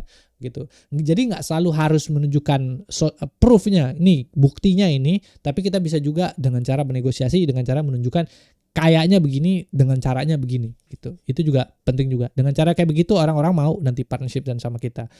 Contohnya adalah you bring strong distribution network and we have a unique product. Okay? Together we can increase market penetration by 20%, sama yang tadi gue ceritain. Kita bisa naikin pendapatan lu 2 kali lipat dengan cara X, Y, Z, A, B, C. Kita bisa naikin pendapatan lu secara 2 kali lipat. Kita belum punya pengalaman, tapi kita bisa dengan cara kemungkinan X, Y, Z, A, B, C. Kalau mereka align sama yang hasil riset kita, mereka pasti oke gitu. Dan kita bisa jadi dipilih untuk jadi partner kayak gitulah. Jadi itu triknya. Lalu kemudian yang ketiga ada present clear visions. Paint a picture of what success will look like, show them a bigger picture and how the partnership will create a lasting impact, disciple, increment, excitement, alignment gitu ya dia. Nah gini ya. Jadi balik lagi, ini kan tadi define mutual benefit dan juga ini present clear visions. Jadi pakai data, projections, or cost or case study to illustrate potential success.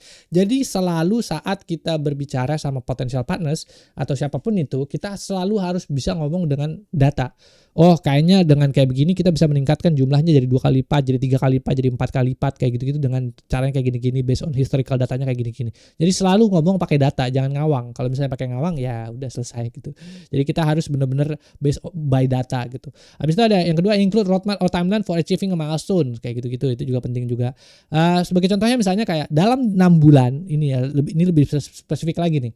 Dalam 6 bulan kita pengen meluncurkan co-branded produk sama perusahaan Anda dan dengan cara joint marketing campaign untuk bisa mencapai 500.000 customer baru dengan potensi 1% misalnya 1% conversion, maka kita akan mendapatkan profit sekitar Y juta dolar.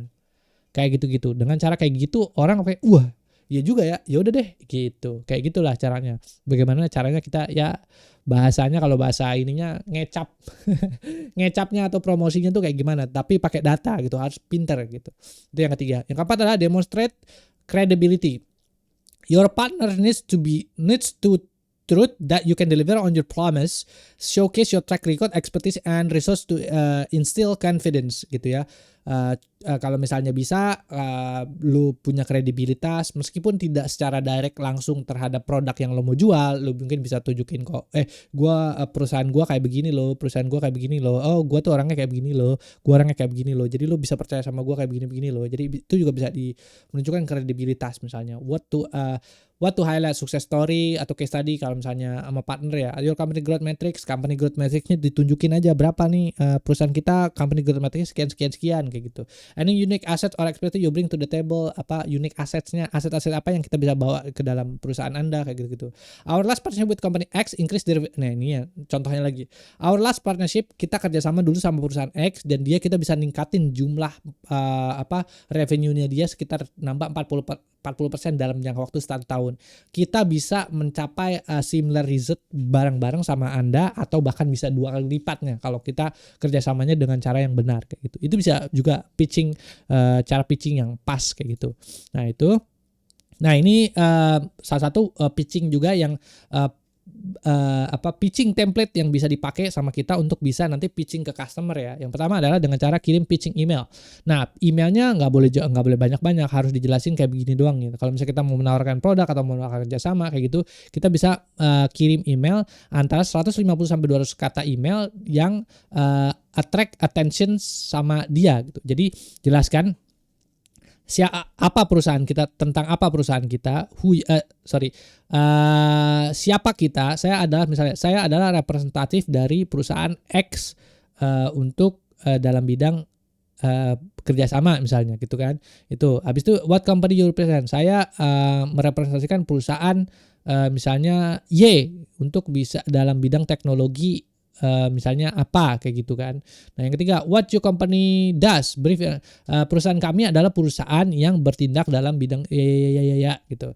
What your secret sauce is no more than 3 points gitu. Perusahaan kita adalah perusahaan yang mampu untuk bisa X naikin peningkatan jumlah audiens menjadi lebih banyak, B melakukan apa, C melakukan apa yang align sama secret sauce, yang align sama goalnya si partner yang mau kita tuju tadi gitu ya. Yang keempat adalah what strategic value product would bring to their company. Jadi ini secret sauce-nya, apa yang company kita kerjaan yang berhubungan sama dia. Habis itu strategic value yang product would bring to their company. Jadi kalau misalnya gap-gap tadi tuh, misalnya kayak problem-problem yang mereka ini kita bisa tambel-tambelin dan kita ceritain di sini strategic value-nya apa. Habis itu call to actions, ini yang paling bagus nih penutupnya. Jadi kalau misalnya mereka udah baca email ini, bisa nggak kalau misalnya kita ngobrol di jam misalnya hari Selasa minggu depan di jam 10.30 gitu. Atau misalnya bisa nggak kita ngobrol lebih lanjut di minggu depan, saya bisa menyesuaikan waktu yang sesuai dengan kebutuhan bapak misalnya gitu kan, perusahaan bapak kapan waktu yang bisa diobrolkan gitu. Jadi mereka baca cepret, oh kalau mereka suka ya udah langsung setuju. Tapi kalau mereka nggak suka, nggak ada balasan selama 1 minggu, ya udah kita bisa move on ke partnership yang lain. Itu namanya cold email template gitu ya. Jadi ini bisa dikirim. Nah terus juga sebelum nanti waktu pas kita mau melakukan pitching gitu kan, nah pasti kan kita membuka data-data perusahaan kita segala macam kan. Nah sebelum kita melakukan pitching, kalau bisa itu kita tanda tangan NDA dulu atau non disclosure agreement, di mana setiap kedua perusahaan ini kemudian tanda tangan NDA untuk supaya kalau perusahaan ada yang kayak bocorin data perusahaan lainnya itu bisa langsung dipertanggungjawabkan di sidang gitu. Jadi nggak boleh gitu membocorkan data-data perusahaan gitu. Jadi bisa tanda tangan NDA atau non disclosure agreement gitu. Nah itu ya. Jadi ini bisa dipakai juga untuk kalau misalnya mau melakukan pitching, dan juga bisa pakai ada ini supaya nggak dibohongin, diambil produknya atau diambil data-datanya, bisa pakai NDA gitu. Lalu kemudian lanjut lagi ada the art of negotiation. Tadi kita udah tahu gitu gimana caranya kita bisa melakukan pitching ke partner, siapa aja yang kalau mau partner kemana. Sekarang kita ngebahas tentang gimana sih caranya kita untuk bisa winning negosiasi saat kita berpartner itu, gimana saat kita melakukan pitching, gimana caranya kita bisa winning negotiations gitu ya, bernegosiasi dengan benar. Yang pertama adalah fokus on win-win outcomes. Sebenarnya tadi udah banyak dibahas ya, tapi tujuannya adalah supaya kita bisa menghasilkan goal yang sama. Lu dapat A, gue dapat B, ya win-win solutions namanya. Kita sama-sama untung di sana. Jangan sampai ada satu orang yang dirugikan di sana gitu. Nah, itu ya yang pertama. Ya udah, communicate effectively. Misalnya kalau bisa saat kita melakukan negosiasi, kalau bisa dengerin aja, oh dia kebutuhannya ini segala macam. Oh iya ini. Nanti kebutuhannya dicatat aja. Siapa tahu nanti suatu saat kita punya produk yang sama yang bisa kita tawarkan, ya udah nanti kita jual ke mereka gitu. Jadi kalau emang itu pain point-nya mereka. Habis itu use positive language. Jadi misalnya kayak oh iya kalau misalnya kayak gini, mungkin kebutuhannya seperti ini, mungkin kebutuhannya seperti Ana, kayak gitu tuh. Jadi kita bisa pakai positive language yang bikin customer atau bikin partner kita tuh jadi lebih terbuka sama kita. Jangan sampai baru awal-awal udah kayak nyolot gitu, udah repot deh gitu ya. Itu yang kedua. Yang ketiga adalah ask clarifying question, ensure there's no ambiguity about terms and expectation. Nah ini jadi juga salah satu trik negosiasi ya. Jadi waktu pas lagi berlaku negosiasi, kalau bisa jangan pernah bilang kayaknya kita nggak bisa setuju dengan hal tersebut ya gitu ya. Jadi kalau bisa selalu bilang kayaknya bagaimana cara dibandingkan lu ngomong nggak bisa, lebih baik lu ngomong how can we adjust this term to work better for both of us. Mendingan oh ya kalau misalnya kayak gitu, ya udah deh kita ini dulu, balik dulu, nanti kita kasih lagi term ke Anda. Kayaknya ini kalau misalnya lebih menarik, ya udah nanti kita bisa kerja sama ulang gitu. Kalau misalnya emang ini ya, daripada ngomong enggak secara langsung gitu. Jadi itu bisa nurunin tone down saat bernegosiasi sama mereka gitu ya. Jadi itu.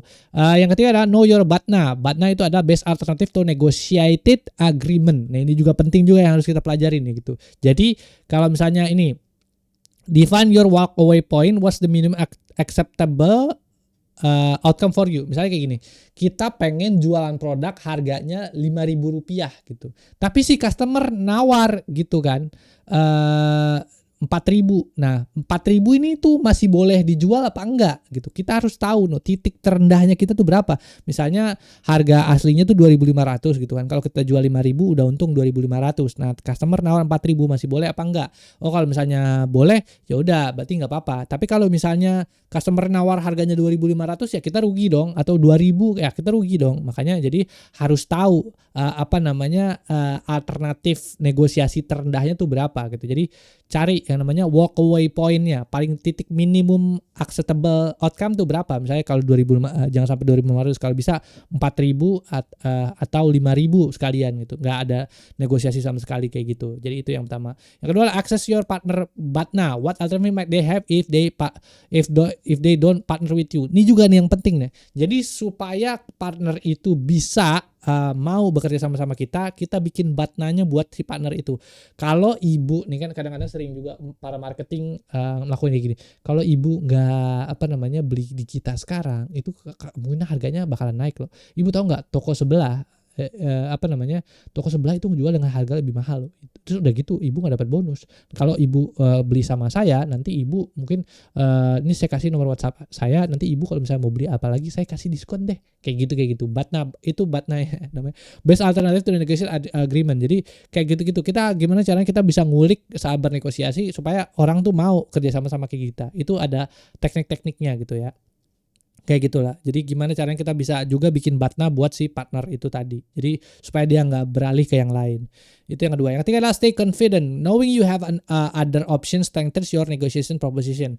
Jadi tetap tetap percaya diri ya bahwa pastikan bahwa sebenarnya lu tuh kalau jualan itu harus pede gitu. Jadi nggak boleh kalau misalnya kita kayaknya produk kita kurang bagus, kayak produk kita kayak masih agak-agak ini dia di market belum jadi segala macam, nggak apa-apa, bodo amat, pede aja, biarin aja, nggak penting juga mereka komentar jelek soal produk kita ya, mereka komentar cuma satu, tapi kan kita bisa nyari 1000 lainnya, jadi cuek aja gitu.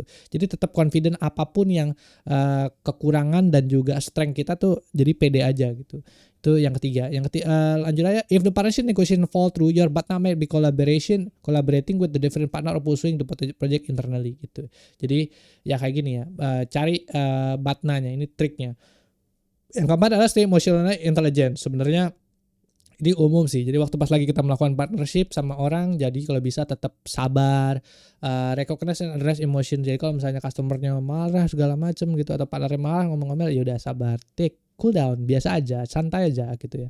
Habis itu yang ketiga adalah key perspective, focus on the long term relationship rather than short term gains gitu. Jadi kalau bisa fokus aja ke ini long term benefitnya ke si perusahaannya tuh. Kalau misalnya ini kita kerjasama tuh nanti kita berdua bakal dapat apa gitu. Jangan cuman kayak kalau bekerja sama secara panjang gitu, jangan cuma bekerja sama secara pendek aja. Oh ya udah kerjasama pendek aja, jangan juga gitu. Tujuannya ya tadi supaya kita bisa mencapai strategic partnership gitu, supaya long term. Kerjasama yang baik adalah kerjasama yang bisa long term. Jadi kita berdua sama-sama bisa menghasilkan goal yang sama-sama juga bareng yang bagus gitu ya. Nah ini ada negotiation phase. Nah mungkin kita bisa pakai untuk bisa tahu fase-fase apa negosiasi aja yang kemudian saat kita bernegosiasi sampai akhirnya closing gitu ya. Jadi yang pertama saat bernegosiasi itu pasti ada preparation, misalnya kayak defining your ZOPA, BATNA yang tadi kan, determine your walk away point, stretching your goals segala macam itu ngobrol nih di sini. Yang kedua adalah bargaining. Habis itu ya nawar, kayaknya ini bisa nggak jadi 5.000 aja, bisa nggak 4.000? Jangan dong, jangan 4.000, kita rugi 4.500 deh atau 4.700 deh, kayak gitulah ya. Habis itu closing ya, kalau misalnya di bargainingnya ini oke, ya udah gimana closing, making sale request. Oh yaudah deh kayak gitu deh, kita kerjasama deh kayak gitu kan. Nah itu yang keempat ada phase implement and evaluate. Implement contract, managing your sourcing team, following up and supplier obligation, evaluating their performance. Nah ini kalau misalnya udah closing dan kita udah tanda tangan kontrak segala macam, baru nanti proses implementasi dan evaluasi saat kita melakukan negosiasi. Apalagi kalau berhubungan dengan strategic partnership, itu berarti kan prosesnya panjang tuh. Kita harus mengukur KPI kita setiap 2 minggu sekali atau setiap sebulan sekali atau kayak gimana mekanismenya gitu. Tetap harus ada perhitungannya gitu ya. Jadi itu proses negosiasi sampai akhirnya kemudian jadi mengimplementasikan dan mengevaluasi mengimplementasi dan evaluasi kerjasama itu tadi gitu. Nah terus abis itu lanjut lagi sekarang kita ke chapter 4, signing the contract. Tadi kan kita udah ngebahas tuh tentang gimana caranya untuk bisa making a deal sama si partner. Sekarang kita tanda tangan kontrak. Maksudnya signing kontrak adalah ya gimana cara building kontraknya segala macam kayak gitu lah ya. Nah ini di sini ada penjelasan lagi. Partnership contract itu, the process of signing contract is the culminations of all your effort in the negotiation and planning. It formalizes the partnership and so that all parties are aligned key roles, responsibilities and expectation. However, it is more than just putting a pen or paper. It is critical step to protect both sides, clarify commitment and lay the groundwork for successful collaborations. Jadi salah satu yang paling penting saat kita bekerja sama itu bukan negosiasinya doang, bukan proses awal-awalnya doang, kenalan doang, tapi saat kita nanti tanda tangan kontrak sama klien gitu kan. Jadi pas lagi kita tanda tangan kontrak itu bukan sekedar kayak cuman pen and paper doang gitu tanda tangan, bukan, tapi kita banyak hal di dalam kontrak tersebut. Misalnya kayak nih ada beberapa key elemen kontrak yang nanti akan gue bahas, yaitu gimana caranya kita memastikan bahwa apa yang nanti kita kerja sama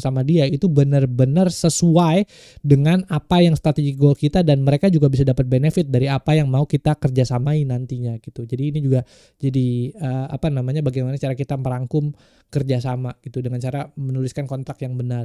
Ada beberapa key elemen dari kontrak itu sendiri. Yang pertama ada scope of the partnership, yang pasti ya itu scope-nya sampai mana, kerjasamanya mau dicapai sampai mana gitu. Kalau gue bilang sih kalau bisa awal-awal kerjasama kecil-kecil dulu sampai akhirnya kerjasama yang besar. Itu yang pertama. Yang kedua ada roles and responsibilities gitu. Jadi si partner A tugasnya ngapain, si partner B tugasnya ngapain. Nanti kita kontrak gitu. Jangan sampai nggak ada ini terus sudah tiba-tiba kerjasama ya udah berantakan aja semuanya gitu. Itu yang kedua. Yang ketiga adalah financial term gitu. Kalau misalnya memang ada, tadi kan ada contoh-contohnya banyak ya, misalnya kayak license agreement segala macam, itu bayarnya harus berapa, ininya harus berapa segala macam kayak gitu-gitu lah. Itu harus dijabarkan di dalam kontrak gitu. Jadi supaya jelas gitu kerjasamanya bentuknya seperti apa. Itu yang ketiga. Yang keempat adalah key performance indicator, juga harus jelas pas lagi di dalam partnership kontrak. Kita pengen kerjasama dalam bentuk kayak begini gitu. Kita bisa bantuin lo dalam bentuk ini dan tujuannya adalah untuk meningkatkan ini lo segini gitu. Nah KPI-nya apa yang mau dicapai itu nanti ditulis juga di dalam kontrak. Nah yang kelima adalah intellectual property right. Ini juga ditulis IP ya. Misalnya kita punya produk segala macam gitu. Nggak boleh perusahaan itu semena-mena ambil produk kita terus dibikin sendiri, itu nggak boleh juga. Hampir sama kayak NDA, tapi ada intellectual property rights juga yang harus kita jabarin di dalam kontrak itu tadi. Misalnya kayak gue punya produk nih begini kayak gini. Ini scope produk gue segini, scope produk lo segini. Jadi kita nggak boleh bersinggungan di situ kayak gitu. Harus dijelaskan di IP rights.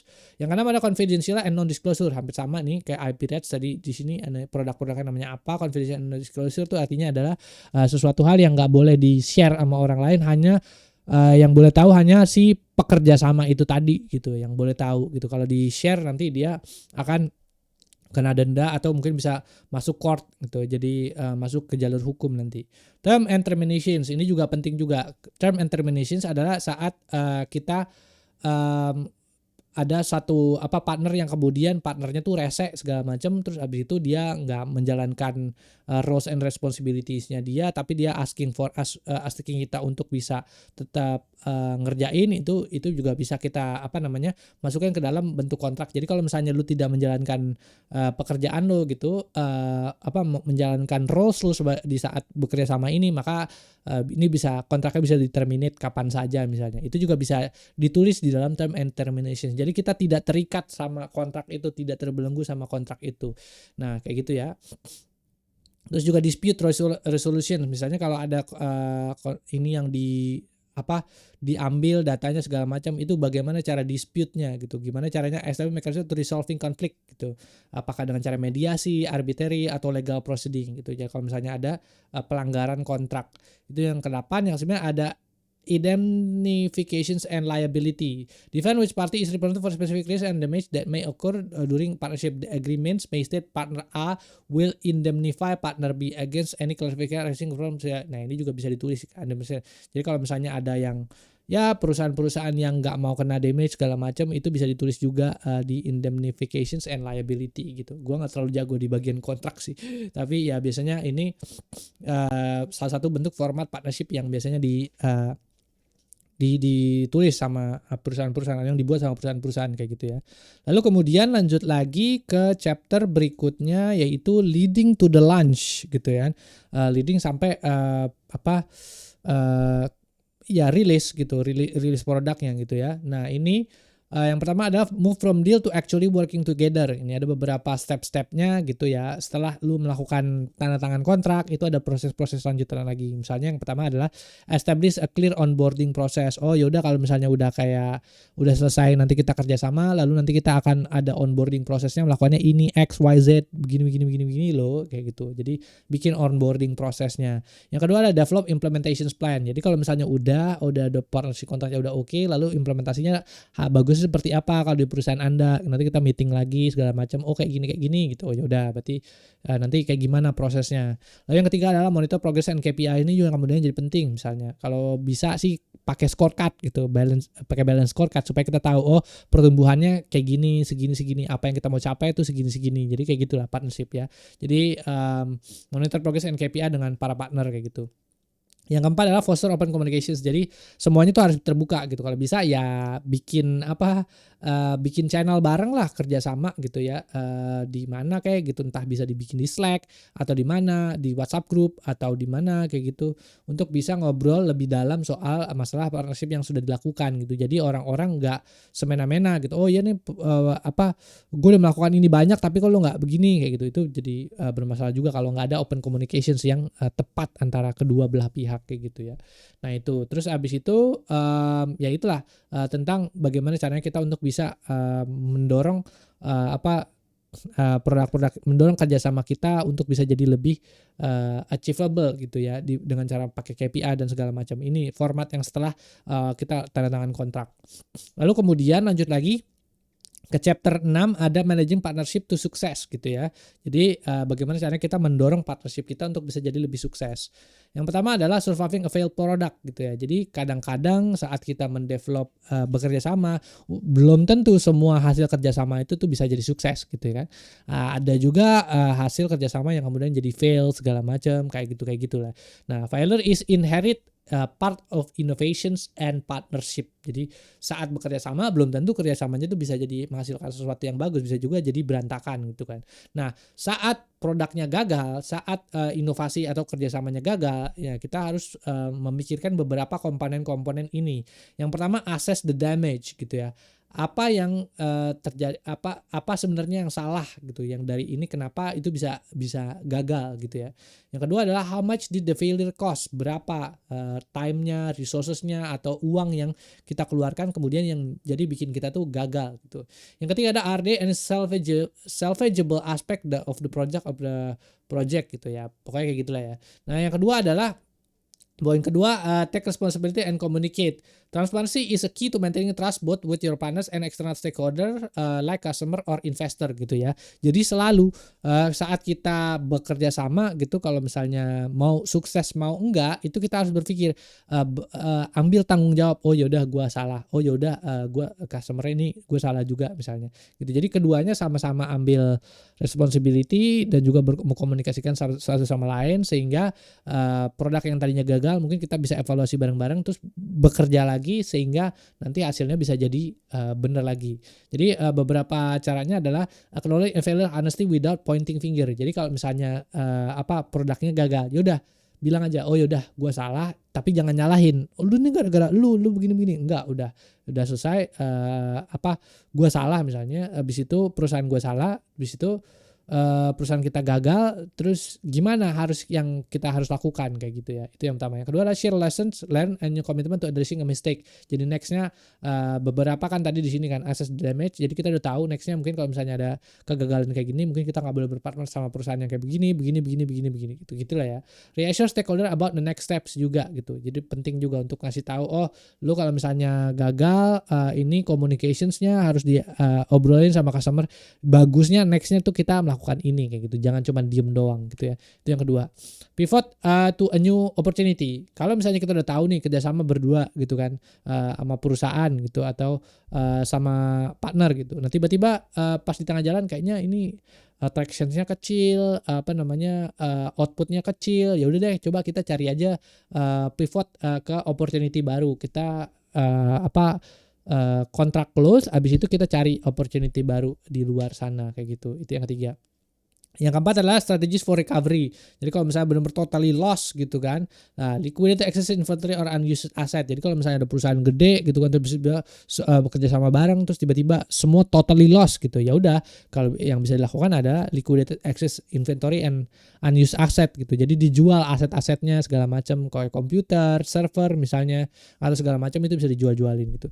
Negotiate with vendor or partners to defer payment or reduce fees gitu. Kalau misalnya gagal banget gitu, ya kita bisa ngomong misalnya kita hutang sama vendor segala macam itu untuk bisa bikin produknya, kita bisa bilang yaudah ntar dulu, sabar dulu ya, jangan hari ini, coba nanti kita bayar di bulan depan atau di 6 bulan lagi bisa nggak, atau di 3 bulan lagi bisa nggak, kayak gitu-gitu. Jadi tetap negosiasi itu penting juga ke vendor yang misalnya kita kalau software kita tuh gagal.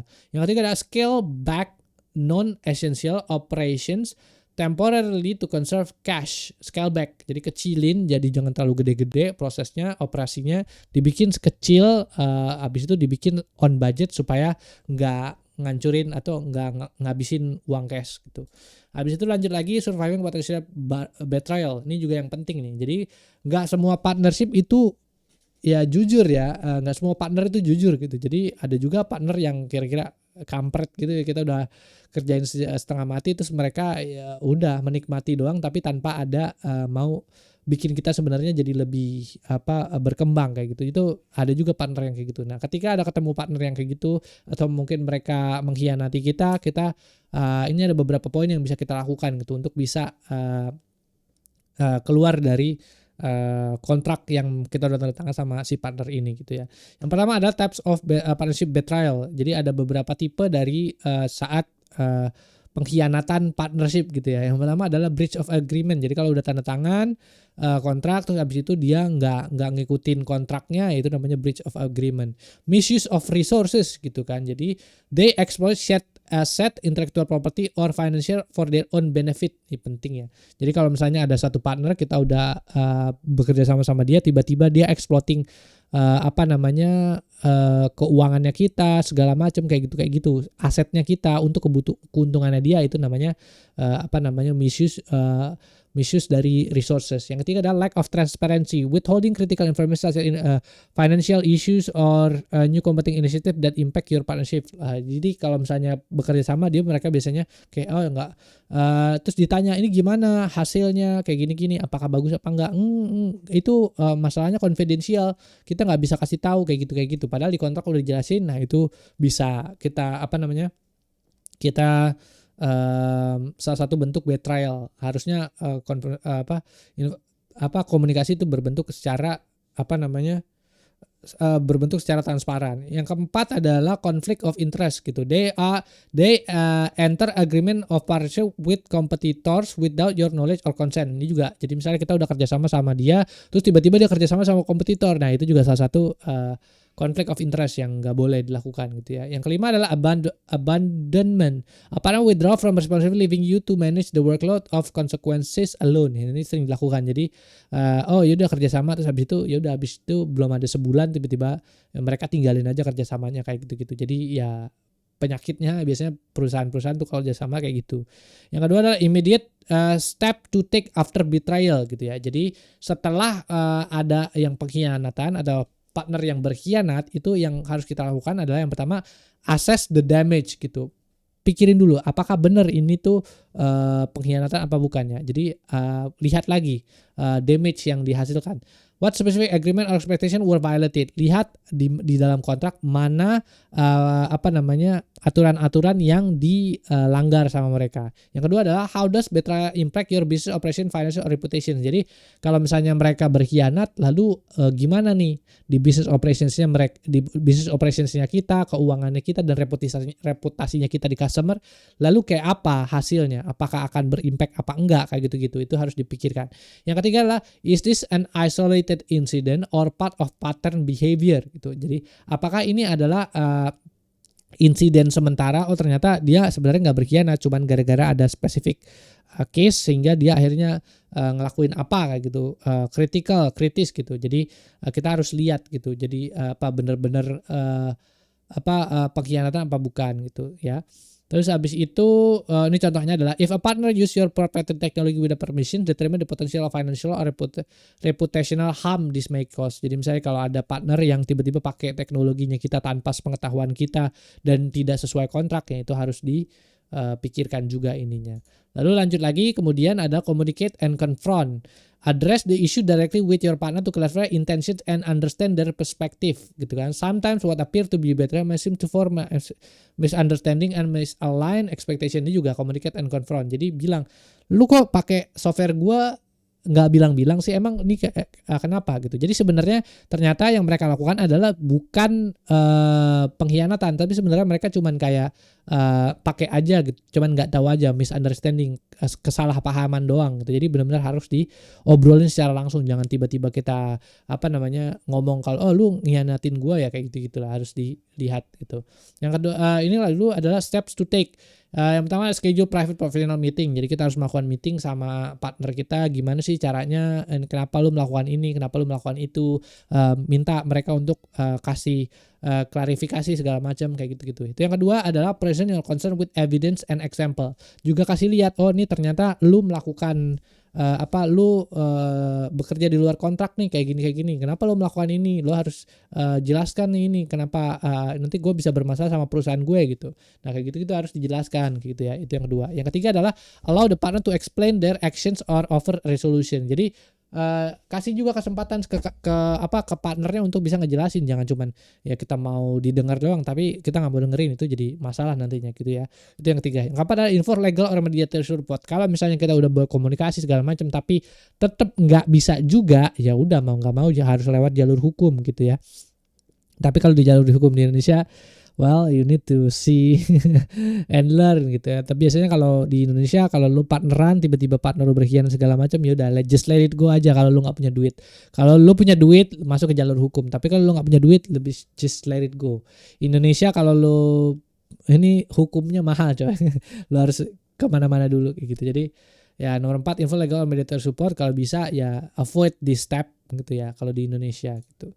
Nah terus habis itu lanjut lagi ke when to renegotiate contract gitu. Kapan harus melakukan kontrak, melakukan renegosiasi kontrak. Jadi ketika kita sudah menandatangani kontrak gitu sama klien gitu ya, udah tanda tangan nih kontrak sama klien atau ada partner atau customer siapapun itu kita bisa juga melakukan renegosiasi kontrak tersebut gitu. Kalau memang poin-poin yang negosiasi ini itu masuk ke dalam kontrak tersebut gitu ya. Jadi gak selalu hasil dari kontrak itu tuh pakem udah kayak gitu terus sampai seterusnya, enggak juga. Kita masih bisa negosiasi dikit-dikit gitu untuk bisa mendapatkan hasil gain yang maksimal di dalam perusahaan kita.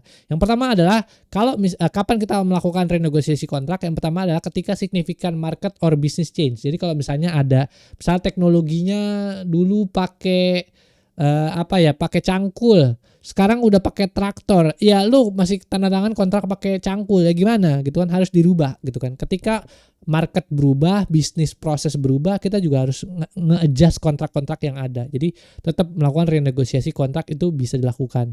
Jadi itu yang pertama contoh ya. Yang kedua adalah imbalance value exchange. Kalau pas lagi kita udah bikin kontrak, terus udah duanya udah tanda tangan, pas kita lihat ternyata lah kok gua kerjanya 40 jam seminggu misalnya, partner kita di perusahaan A kerjanya 40 jam seminggu, dia tuh kerjanya cuma 5 jam seminggu, kan nggak sesuai ya, imbalance gitu kan. Nah jadi mungkin kita bisa renegosiasi ulang kontraknya kita sehingga kita bisa dapat value exchange yang sama. Oh ya udah, jadi tingkat pertukarannya tuh sama-sama pas segini tuh, jangan sampai ada jomplang segini banget kayak gitulah ya. Itu yang kedua. Yang ketiga adalah unforeseen challenges or risk. Unpredictable events such as supply chain disruptions, economic downturn or geopolitical issues. Ini kan kalau misalnya signifikan market berubah.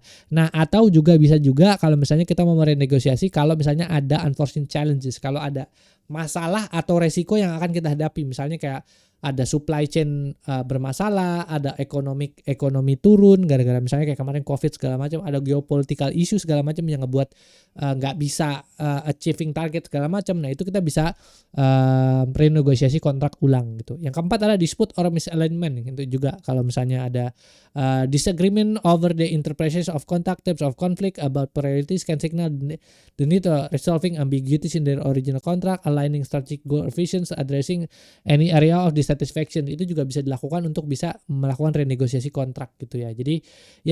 Jadi sebenarnya balik lagi, kontrak itu sampai kita tadi tanda tangan kontrak, terus tanda tangan kontrak udah selesai, terus juga kalau misalnya ada beberapa poin-poin yang kemudian dirasa kurang pas, itu kita masih bisa perbaikin di kontrak tersebut gitu. Intinya adalah partnership bukan bagaimana caranya kita satu pihak untuk bisa mendapatkan keuntungan sebanyak-banyaknya dari pihak lain, tapi partnership itu adalah bagaimana caranya dua pihak bisa mencapai goalnya mereka masing-masing dengan cara mereka bekerja sama satu sama lain, dan juga hasil outputnya kalau bisa tuh equal, sama satu sama lain atau bahkan lebih. Jangan sampai satu pihak diuntungkan luar biasa banyak, satu pihak enggak. Itu namanya bukan partnership, itu namanya slavery gitu kan, atau perbudakan gitu. Jadi kalau bisa dalam partnership kita benar-benar punya win-win solution saat kita bikin berpartner sama perusahaan atau juga orang lain kayak gitu. Lalu kemudian lanjut lagi ke chapter 7, leveraging partner ecosystem. Nah, ini juga penting juga yang kemudian dibahas di dalam bukunya si The Art of Strategic Partnering ya, di mana si Mark Sohan ini ngejelasin tentang gimana caranya setelah lu berpartner itu melakukan strategic partnership yang tingkatannya tinggi tadi itu, terus gimana caranya itu bisa utilizing ekosistem yang ada di dalam partner gitu. Jadi kalau partnernya udah misalnya kerjasama 1 udah selesai, kerjasama 2, 3, 4, 5 terus seterusnya itu, nah kita bisa juga utilizing ekosistemnya dia gitu. Jadi makanya kenapa gue bilang tadi 1 ditambah 1 nggak sama dengan 2, tapi bisa jadi 11 karena perusahaan A sama perusahaan B ini kerjasama cepret. Nah perusahaan B ini kan misalnya punya ekosistemnya banyak nih, ya kan, yang pernah kerja sama dia kan banyak. Nah kita juga bisa bekerja sama perusahaannya yang ada kerjasama sama perusahaan B. Oh gue udah pernah lo kerjasama sama perusahaan B, kenapa kita nggak kerjasama lagi sama vendor-vendor lainnya kayak gitu. Jadi 1 tambah 1 nggak 2, jadi bisa 11 kalau kerjasama. Itulah tujuannya enaknya dari berpartner kalau misalnya jujur dan jujur dan adil dalam berpartnership kayak gitu ya. Nah, terus habis itu bagaimana cara yang menggunakan bisnis partner ecosystem ini, ada beberapa contohnya di dalam buku juga. Yang pertama adalah which partner might you collaborate with to make your product more functional, complete, or convenience to buy. Misalnya contohnya adalah tujuannya adalah look for partner who can complement your offering and fill gaps that improve your customer experience gitu. Jadi misalnya contohnya ada a software company might partner with hardware provider to deliver bundle solution similar to SaaS platform, might collaborate with payment processor to make transaction similar. Ini contohnya kayak Microsoft kerjasama, ya kan, tadi Microsoft bikin Windows kerjasama sama perusahaan-perusahaan hardware laptop misalnya Dell, Acer, Lenovo kayak gitu-gitu untuk bisa deploy Microsoft Windows-nya ke dalam hardware mereka. Jadi kalau misalnya mau berpartner, kalau bisa partnernya sama perusahaan-perusahaan yang meningkatkan fungsional, complete atau convenient, bisa jadi bundling itu tadi gitu, dan juga bisa meleverage ekosistemnya yang ada di dalamnya. Misalnya tadi Windows gitu kan kerjasama sama Dell segala macam. Nah si Dell ini nanti bisa kerjasama juga sama misalnya di Windows tuh ada software di dalamnya. Nah kerjasama juga sama software indie yang ada di dalam Windows itu juga bisa dilakukan. Oh iya kita udah kerjasama sama Windows loh, lo mau nggak kerjasama sama Dell untuk bikin softwarenya gitu misalnya, itu juga bisa dilakukan gitu.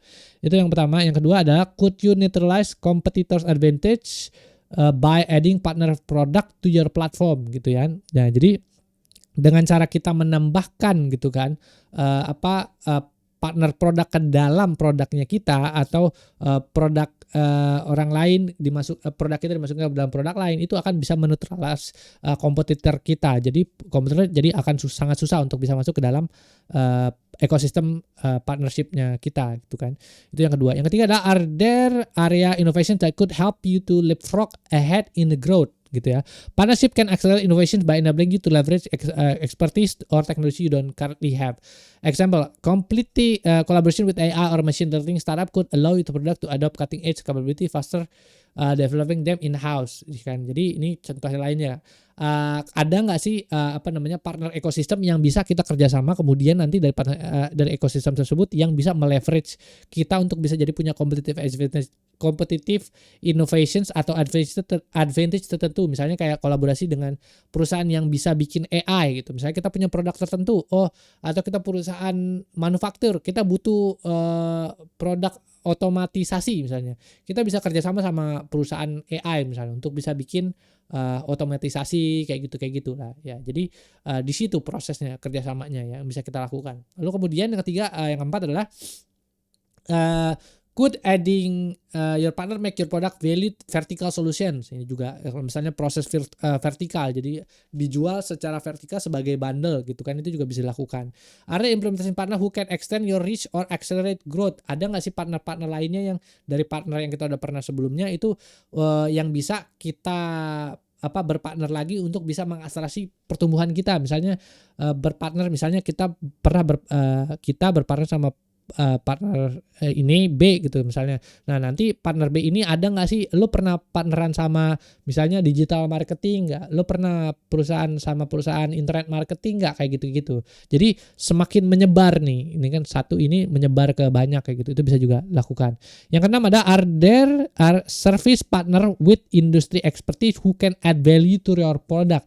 Ada nggak sih di ini partnernya mereka yang udah pernah kita kerjasama yang bisa nambahin added value ke kita gitu. Misalnya kita kerjasama sama perusahaan AI gitu, jebret di sini kan. Oh ternyata kita sebenarnya perusahaan manufacturer. Nah ternyata perusahaan AI ini pernah juga kerjasama sama perusahaan manufacturer yang dimana dia nge-develop suatu produk tertentu. Ya udah kita bisa kerjasama lagi sama si ini kayak gitu. Jadi ya makanya gue bilang 1 tambah 1 nggak salah 2 jadi 11 gitu. Kalau misalnya kita bekerja sama benar-benar membuat suatu partnership yang ekonomiknya secara ekonomi itu bisa menambahkan banyak hal gitu ya.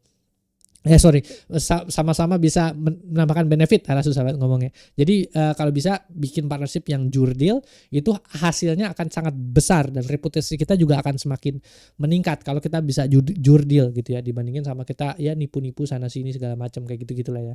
Nah jadi mungkin itu aja guys yang bisa gue sampaikan di video ini. Ya ini adalah salah satu topik baru juga yang gue eksplorasi sebagai saat gue bekerja secara profesional untuk bisa handling client partner gitu di perusahaan gue gitu kan. Jadi bagaimana sih caranya untuk bisa berpartner sama perusahaan lain, gimana caranya untuk bisa bikin spesifik kontrak segala macam. Nah ini gue share bareng-bareng gitu ya. Terlepas dari pastinya akan selalu ada challenges saat kita berpartner segala macam, itu udah pasti. Tapi kita juga harus pikirkan juga benefit dari partnership itu sendiri. Tadi gue ceritain kan, benefit dari partner itu akan membuka ruang-ruang baru untuk bisa kita melakukan inovasi, cost juga bisa mengembangkan perusahaan jadi lebih besar gitu. Makanya jangan takut untuk berpartnership, tetap berusaha untuk bisa berpartnership. Kalau gagal saat berpartnership sekali, 2 kali, 3 kali nggak apa-apa lah, coba lagi terus sampai akhirnya kita bisa berpartner dengan partner yang sesuai sehingga bisa menghasilkan sesuatu yang lebih besar nantinya gitu ya. Sip, itu aja mungkin yang bisa gue sampaikan di video ini. Thank you semua yang udah nonton. Jangan lupa share, like, sama komen. Terus di website gojudaunsurur.com kalau mau ngobrol bisa lewat situ. Thank you semua yang nonton. Sip, oke, bye.